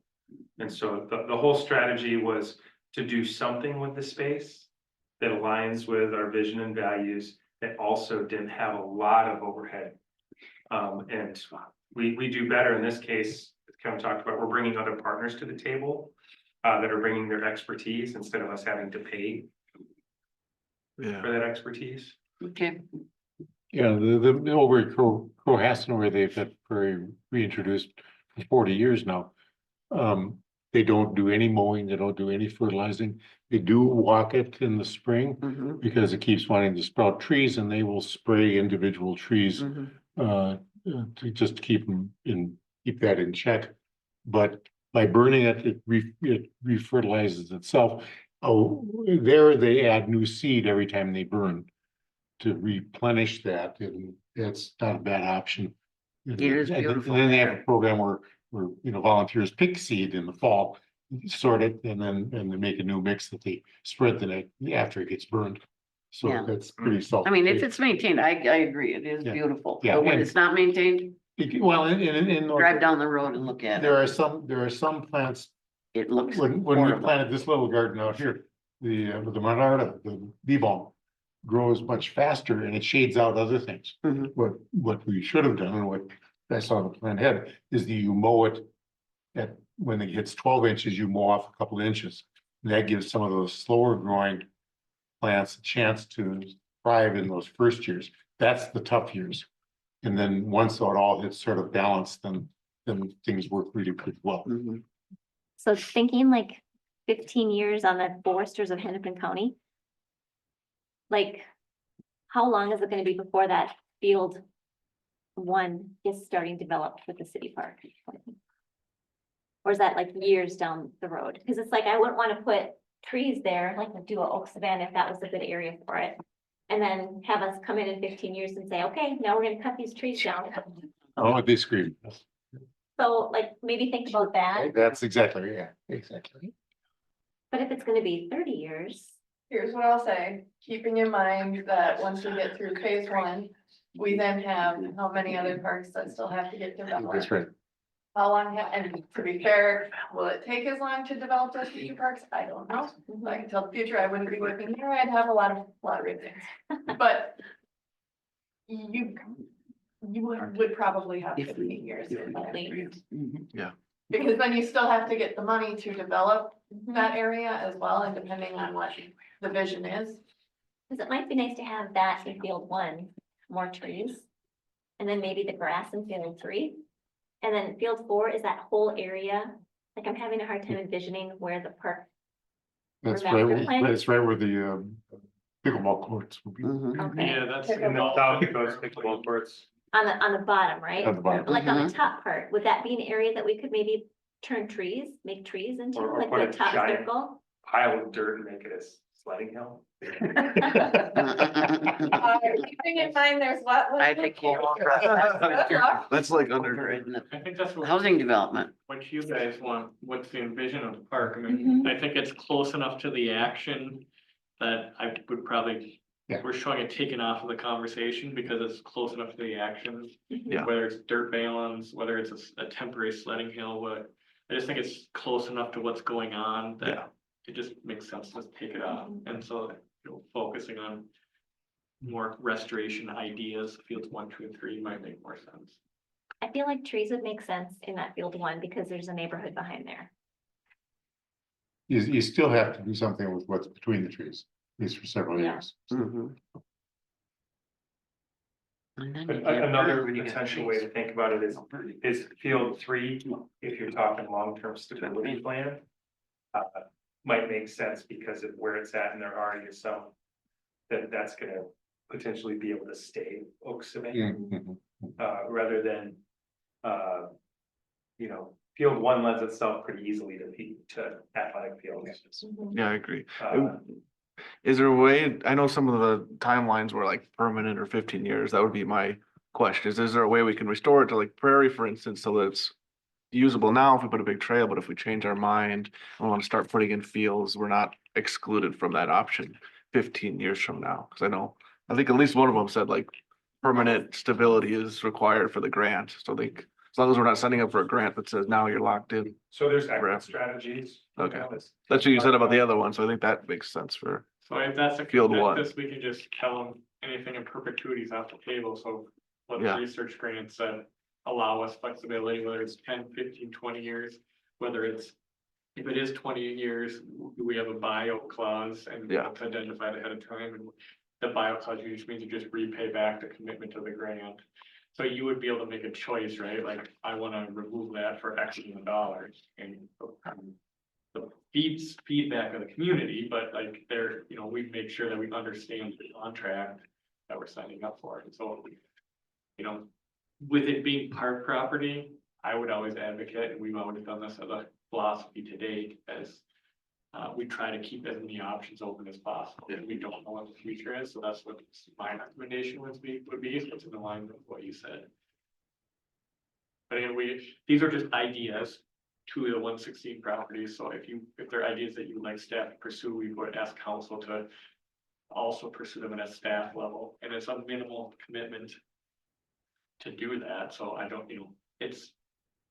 Really minimal staff, it was a really easy experience for the 116 properties, I think I had an hour over 4 months, and I think Kelsey, our public works assistant, had maybe 6 hours. Which Yeah. is really minor for the dividend and the benefit we got. yeah, I think we're just setting ourselves up for a really good option in the future if we take care of it Mhm. now. And start prepping it for, if we want to keep it natural, it's there and we can do trails.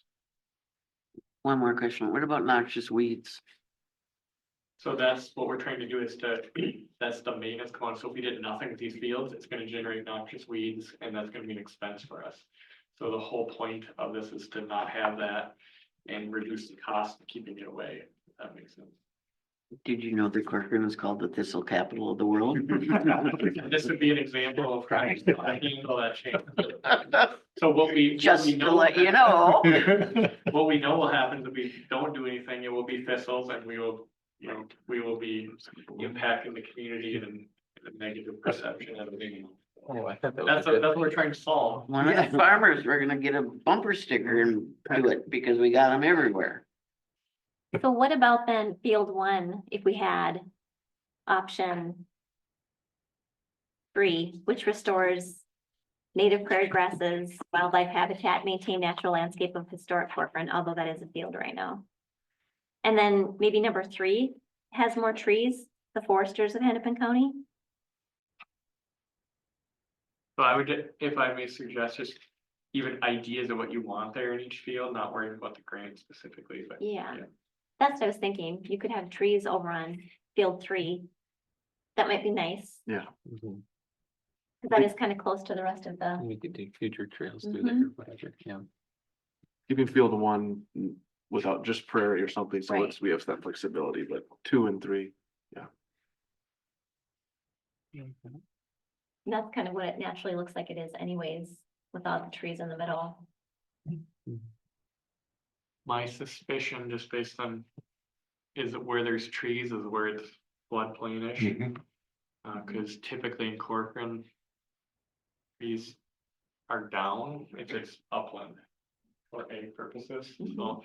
I think those are low-lying areas, and so, part of this is what they're gonna look at, what's the existing vegetation, I think Councilman or Commissioner Anderson said that, so maybe we identify a pocket of good stuff and then we focus around there because that's where it's been established. Yeah. So some of this will come out and flesh out in the analysis. Did they look at like historical, what that looked like before it became a field? 'Cause I know like across from me where the new neighborhood went in, when I talked with, our old mayor about that, he said that what had happened was farmers pushed dirt around and created ponds that didn't really exist there before, because there used to be a huge wetland area over there that completely disappeared when they started doing the development. And that's when he said they actually looked at the slope and what the grading was historically and tried to move those things back to create more of a general water flow for that parcel. Which made sense to me, because I mean, if you're restoring something to a more of a natural, or you want to make sure that your flow is going correctly, especially with all the water issues we've had in Corcoran. But do they do that with this, or is this what we get? Like what you see here is what they base it off of, or is it more historical, what it may have looked like 50 years ago? It probably depends on the grain Okay, and what you're trying to accomplish. Okay. At least in the 116, it was low lying, there was no conversation about that, there were smaller fields, if you're familiar with those, so these are, it's gonna be a different conversation because of the size of the field.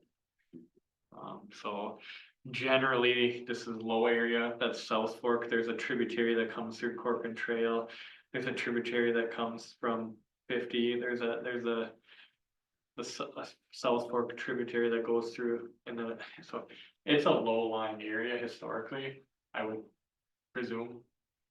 But those are what the experts, so I'm not answering today because I'm not an expert, those are the experts come out, they will not give us a grant until they understand what's happening, and like I said, I'd refer you back to that sample, that's pretty dialed in detailed specifics that we approved for 116.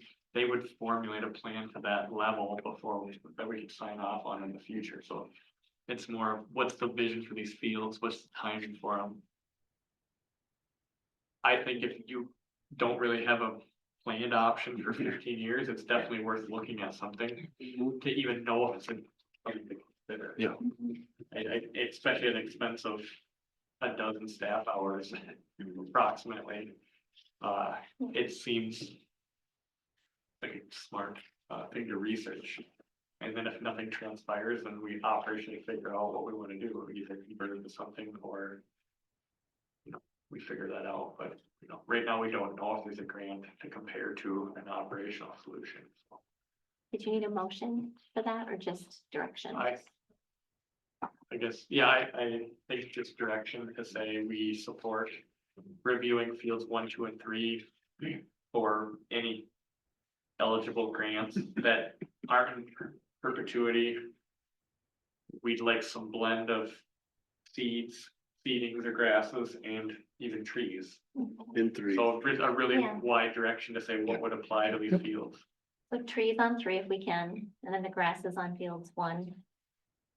And what did we decide on 2? Was that grasses or trees? Or whatever works. Yeah. But just general support to pursue ideas of what we could do there that would be a perpetual or a contractual perpetual timeline we can choose to You can. figure out the design details later. For curiosity, I just pulled up comparative imagery on our GIS going back to 1957, because I was curious about triangle that's field 2, and there's like no trees, it's all farmed. And you see where the creek is coming through, clear as a bell. It was the Elson farm, remember? Jessica, I'm sorry? it was the Elson farm, right? How would you? I would have to pull it up. Else. Yes. I think so, that was the name. I feel like it was something else. Elson. Don't vote. Somebody said it. Commission member, yeah. That's okay. Does it, I just saw one of these minimum 10 acres, so if we are splitting them up, that might change things, right? So, I think I'll cast as wide a net as we can Yeah. to find out what options there are and really focusing in on. Really want the off the tables, a full commitment because it is a park space. Yep. Right. Any more comments? Van Lee. Van Lith. The Elsons live next to Van Lith. I did it. That was it. I was having that's a great spell. Lithe.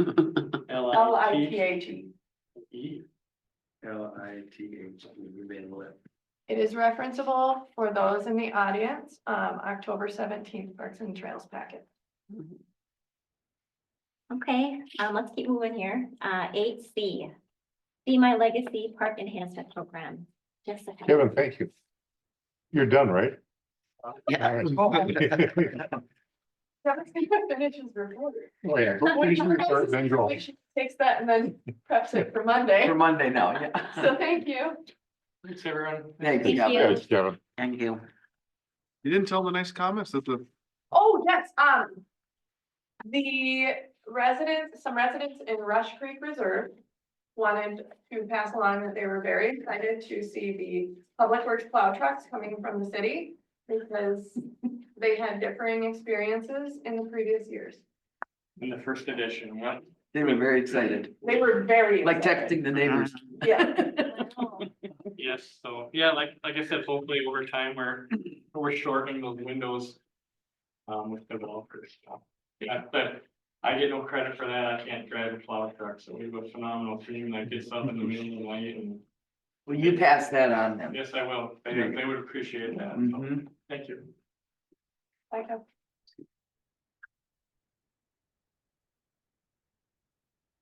My turn. Mhm. Finally. I'm okay with that. If Kevin wants to come every time, that's a bunch, that's Oh, just I- nothing. So I'm coming to you all tonight with kind of a different request, not one that we really anticipated if you would have asked me back in October. But following the city council meeting on the 24th, it's very clear we need some additional funding for our park projects. I think we're all in agreement on that. And as part of that, I was actually exploring some options on what that would look like and where do we find this extra funding, and grants are an option, but what else can we be doing? And I found See My Legacy, and it kind of intertwines with our park enhancement program, with our park projects that we have coming up, with volunteering. It kind of encompasses everything, and so I wanted to bring it forward tonight to you all, and then on Monday, it will be going in front of council. Unfortunately, I won't be in attendance, but Natalie will be taking it over for me. So we're originally looking for your feedback once I get into the details, and then if you have a recommendation to council, either yes, no, maybe. That's what we're looking for tonight. So to get into it, you all saw the park enhancement program in your packet tonight, as well as back in June.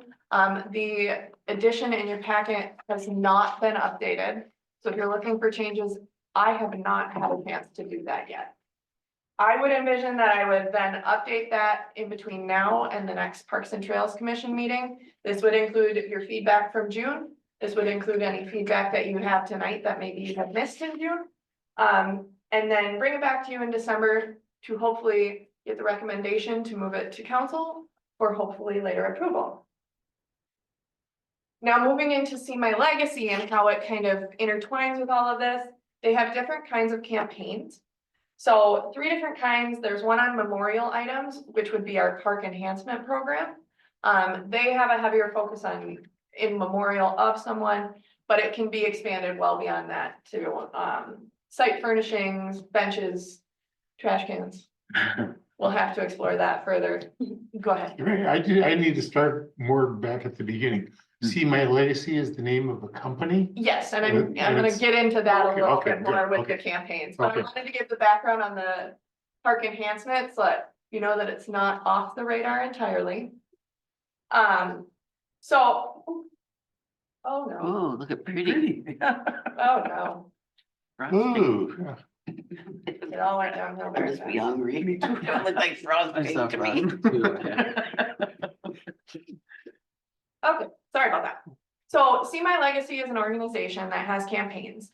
They have 3 different kinds of campaigns. The first one is memorial items, so that's gonna be like your park enhancement program. The second one is gonna be sponsorships and fundraisers, so that's gonna be the park projects. And those can be categorized by amenities, and then volunteer events, so kind of a centralized location for your volunteer sign up. Going into these a little more deeply, the memorial items, it would be one place where you can have everything mapped out. You know, this bench would be located here, and this is the one that I want to donate to, and this is the one that I want to make my mark on. They also have the option for QR codes on these amenities. So it takes what is normally just a plaque of maybe 160 characters, and it makes it a QR code that someone can scan, takes them to a page, and you can create this whole story. They had an example of someone whose grandmother had passed away, and they ended up actually sharing her chocolate chip cookie recipe on there.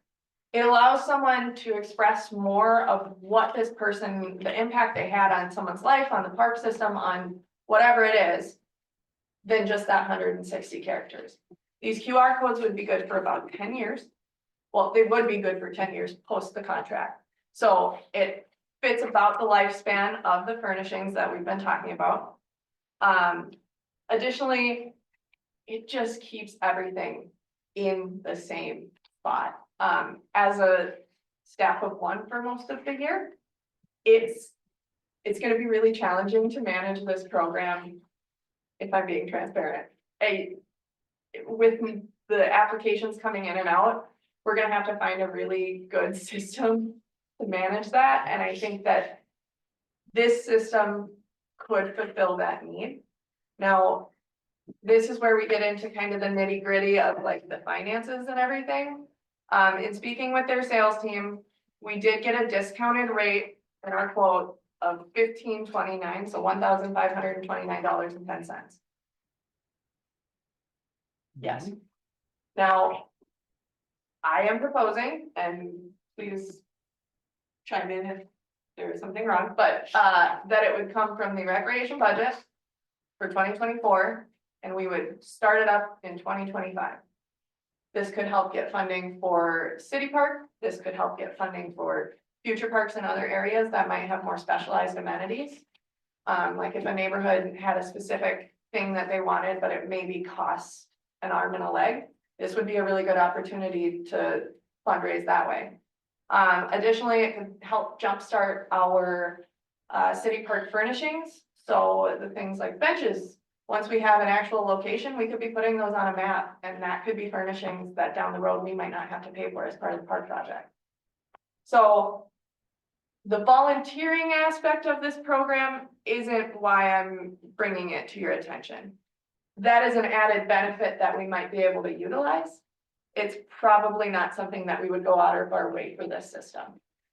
The other 2 campaigns of memorial items, sponsorships, and fundraisers, those are kind of the bread and butter of this. There is an added charge though of processing payments. So that is a 3.65 for credit card payments and then 0.65 ACH, so those bank direct payments. This would allow me some other time to focus on other funding sources and other projects that I have going on. So I could look for other grant opportunities. It would allow for a more streamlined way of doing things, but there is a cost associated with it. Now, my other caveat to this is if we find out that we do this in 2025 and it doesn't work for us and it's awful, I would be 1, very surprised, but 2, the QR codes would be good for 10 years beyond that. So we would still have that. So it could almost be poised as like a kickoff to the park enhancement program, like leave your mark early, we're starting this program, here's how you can do it.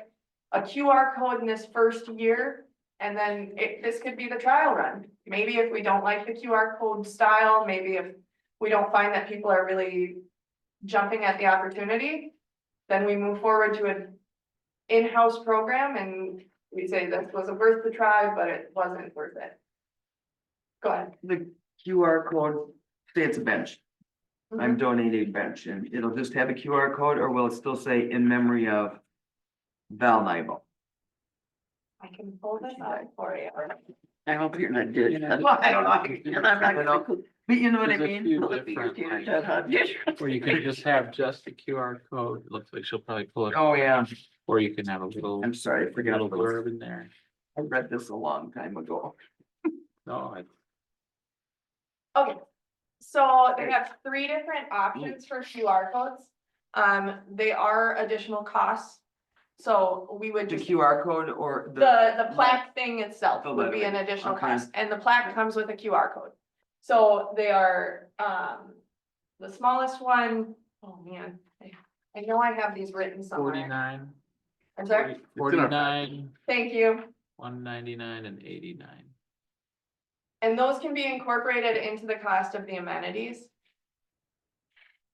These don't generate any revenue back to the city. That would all go to the company, right? Like if they pay for the bench on the website. The 89. Just any of the. Oh, the yeah, 89, It goes to this. correct. The plaques I like- themselves would go back to the No, company. it goes there. Excuse me. Now, the beautiful thing about the plaques is that we could choose to go more the story tag route, which would only be the QR code, the story dedication, which still gives you the short and sweet version, but then allows for that expansion. And then there's the storyboard, which truthfully I would not envision for almost any furnishing that we could think of. It's just a little too big. You can see it on the side of a large building. like- On a building, maybe, yes, but not like a bench is more what I No, was no. saying. But if someone down the road sponsored like, like the splash pad, for instance, if there's a big sponsor of that, I could see that being. And something else to note is with the fundraising and sponsorships section, that can be set up so that multiple people can put money towards it. Whereas the furnishings would be a one-person payment, if that makes sense. Because if you're going to donate a bench, you're probably gonna pay for the full bench, so you're not sharing a plaque with someone. So I'm confused. So it's kind of a dual purpose, right? It's to try to get people to, if you see a bench and you're like, I love that bench, you scan the code on the bench. No, it's specifically for memorials.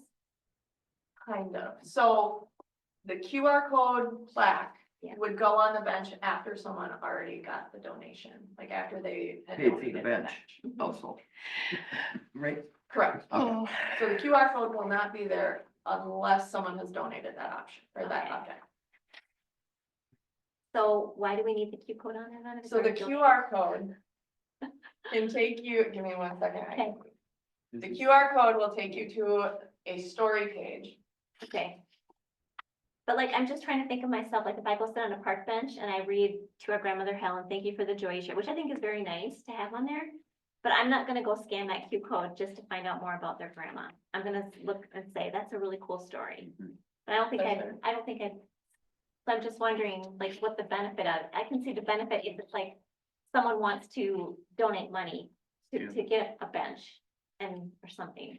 And that's what we have Q code. I just don't understand. I thought I'm missing something. I think, So- well, Can I make a suggestion? Yes. So I think a helpful example that wouldn't be able to tell the story would be the little girl who passed, whose family wants to donate some money towards the playground. So rather than doing a large plaque that tells her story, it just says money donated in her name. Now you hit the QR code and it takes you to a landing page that tells her story. Sure. Or an example would be, a family wants to dedicate it towards the fact that their family's a century farm family. And they're paying for the tractor and the playground. And so when you do that, then it takes you to a landing page that tells their family's century farm story. So you have a plaque that says, this is who did it. And then for those, and a lot of people might not be interested. But it also provides a way for people to tell more than you can put in Well- 12 characters on a plaque. I think that it's not that, I should say I'm not interested, but I feel like I'd be more inclined to read a plaque than scan something, especially if I'm in a park area. Cause you're in a natural environment. So I mean, if you're in a interestingly enough, museum, if you're in a museum, yes, I think that would be super useful, but I don't know, in a park, I just don't understand that. If it's to raise funds, like if we were doing fundraising and you had to scan a code to donate money. Like, if we had park benches out there or something, and you wanted to buy one, you could donate money to the park bench to get more park benches for our community. I think you could advocate in the same way that if someone did scan the QR code and found out that, you know, someone did put a story up there and they go, oh, I could put my story on there, like. might be motivating. Yeah, And to be fair, I was totally where you're at. We were doing a park development project along the corridor that was trying to tell different stories. And one of the things I became aware of is how much technology is being leveraged in parks for Gen Z and millennials. And so as you're trying to attract other generations to not only help finance it, but also to participate, like it becomes another level of engagement in the park. So that's a curious Pokemon Go. thing Just about the it. like So- educational. Like they had content. these ones where you could go up and you hold your phone and it's 3D hologram. Those are some of the things that we were looking at doing along this corridor, the cultural corridor. And I was like, when I'm going to a park, I wanted to put my hiking boots on and I don't want to break my phone out. Right. That's my experience. But what I learned through that is there's a lot of people that enhances their experience. They're curious and it takes their curiosity to a different level. And so, like the little girl story, like, Which I think is cool. I think that's neat that like it's an informational thing. I don't know, like for a memorial, it just seems so. Morbid? Well, What that's is not- happening? Well, it's not just for memorial either, it's Right. park enhancement program. So for instance, Which I think is cool. the press box Mhm. would be a really good opportunity to elaborate on Kevin Dale's story. Right.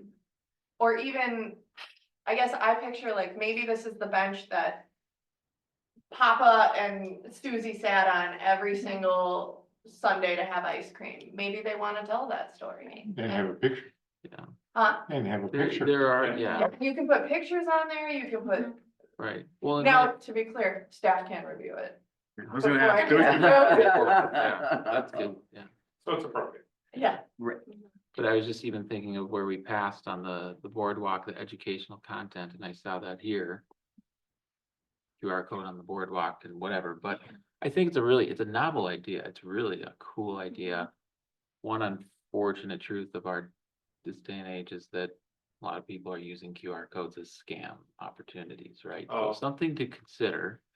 I personally, myself and probably my daughters, I see a QR code and I want to go scan it. I want to, what's that about, right? If I'm interested, to your point of like, I think the generational, like, that is the direction that it's heading. Augmented reality, virtual reality, all that kind of stuff, right? But yeah, that one unfortunate truth of just kind of scams. So something to consider, like, Well, I think I'd it's hate great to for rule it out. informational yeah, too. Like I love that idea. For just like personally me for a memorial.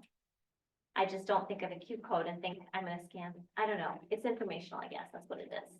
There's the And it would be, chocolate chip cookies. which is very I'd cool. scan it for your tater tot. but Okay. just real quick, like on the scam type thing, I if would. it's part of a trusted It's on that thing, like if it's on a bench, well, that's probably not gonna, that's Right. not super suspicious, right? It's when it's on a gas pump. And you see that in the middle of the night and, you know, you're like, what's that about? Right? So, Scan that one. no, don't scan that, so.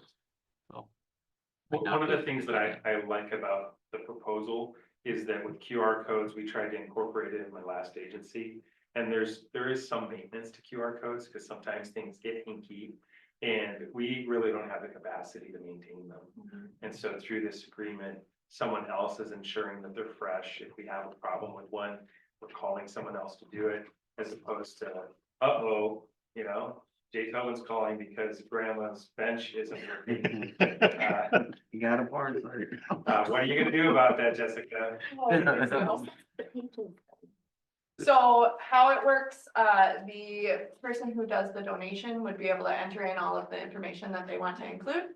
Then I, myself, and if there is like a subcommittee or something that wanted to be on it, would review it and go, yep, looks good, no vulgarness, no profanity, seems pretty PG, clear it. Appropriate pictures. And then you can shut off the access to edit it.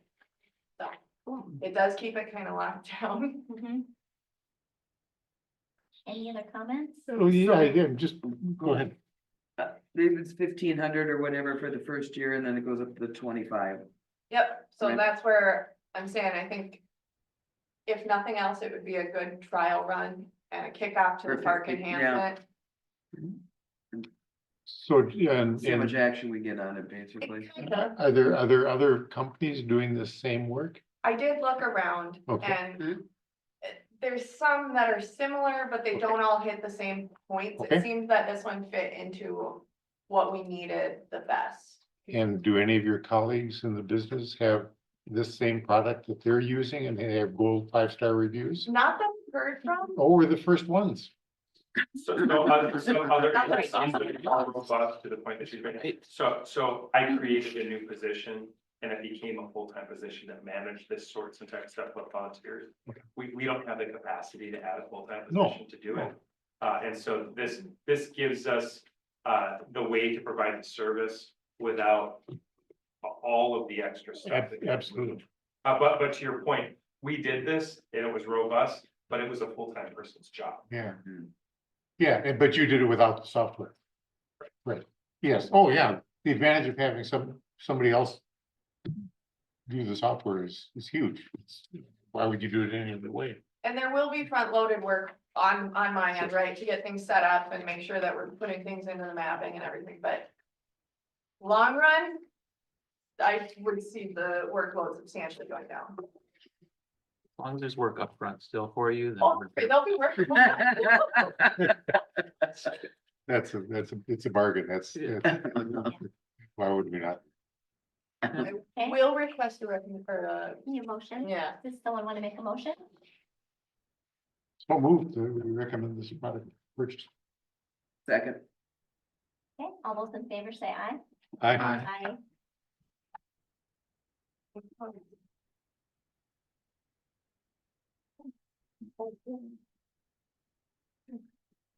That'll be cool. I do want to give a heads up real quick. Councilmember Nichols had to hop on, so he is not on the call. But we have City Administrator Tobin, so he can answer a lot of the questions. Okay, 9A, reports and information, planning project update. Anybody have any questions on that?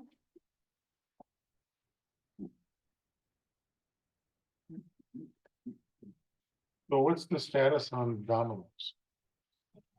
On which I one? see it's turning into an empty lot there.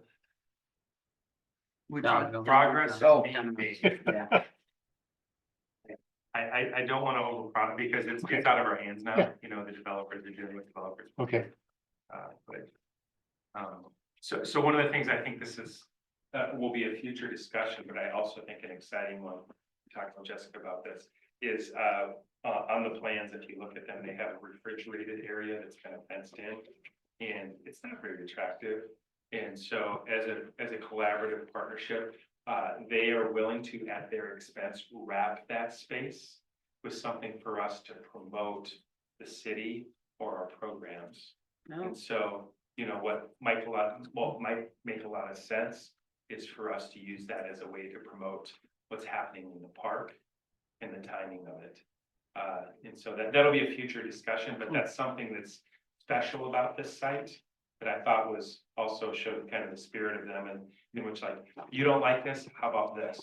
And then they'll refresh it over time too. So, you know, it's not just a one and done. They wrap it, make it look cool, you know, so, and by our design at their expense. So, you know, as we're getting ready to do what we're gonna do in the park, hey, grand opening, or whatever the case may be. And 3 years after that, they'll do it again. I think it's a 3-year turnaround. That's the only thing that really stood out for me about the Domino's, okay. until I can order.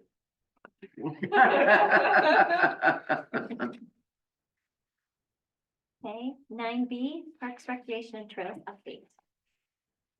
Yes, so the city park engagement survey is live. It is open until tomorrow at midnight. That's been one of the big things on my list. Yeah. If you haven't filled it out, please fill it out.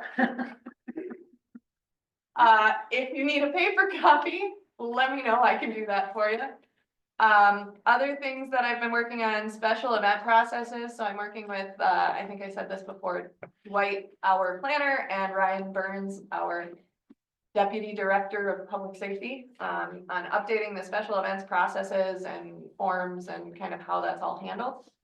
Prepped your packet, coordinated with multiple agencies on the Holiday Toy and Food Drive, which is coming up on Tuesday, December 10th.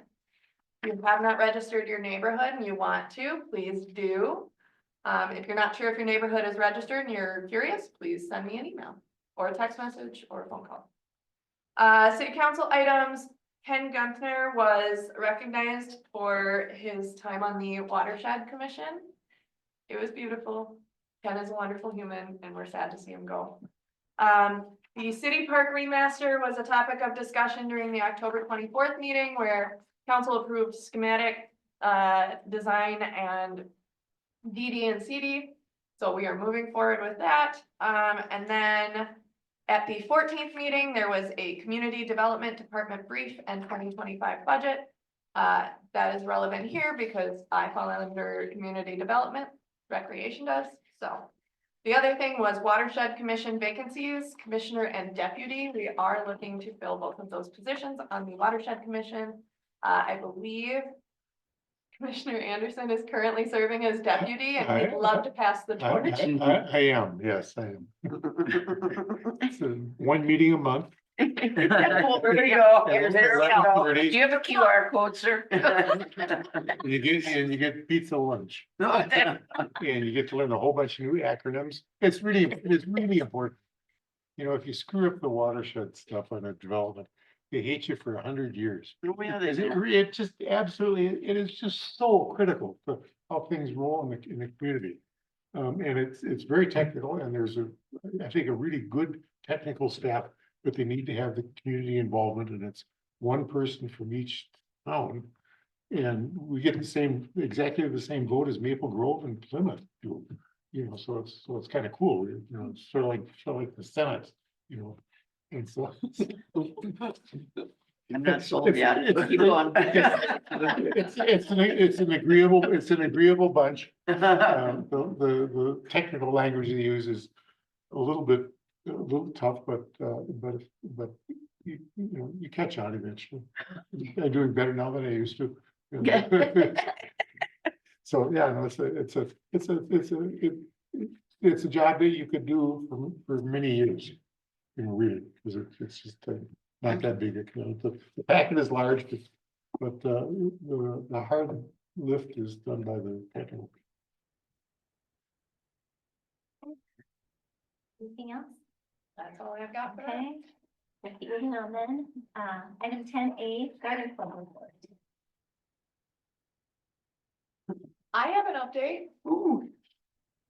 Unless I said this at the last one, I got our nursery dealer stock certificate. I think at the last one I had said, I reached out to the Department of Ag, they said we needed it. This year, we have gone down from $225 for the permit to $56 and some change. Because we're so good.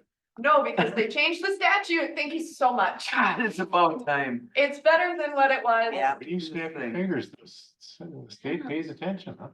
What can I say? It's not me. I think they just have a lot of questions that are very similar, so. Excellent. I like that. Awesome. We get to order more trees now. For the same money. All right, the park dedication fund. Any questions? Still the same. Same.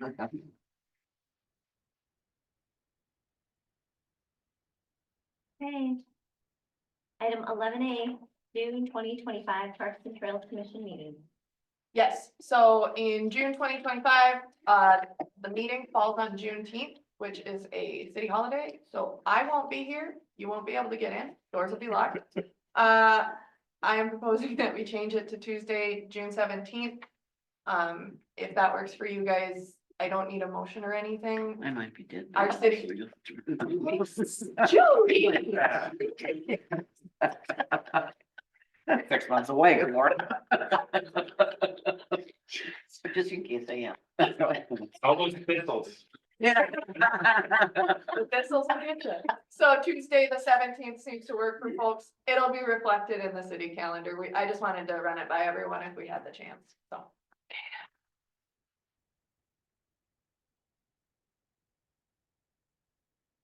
Any other questions for tonight? Will anybody make a motion to adjourn? I make a motion to adjourn. Second. Thank you. All those in favor say aye. Aye. Aye. Aye. Adjourn.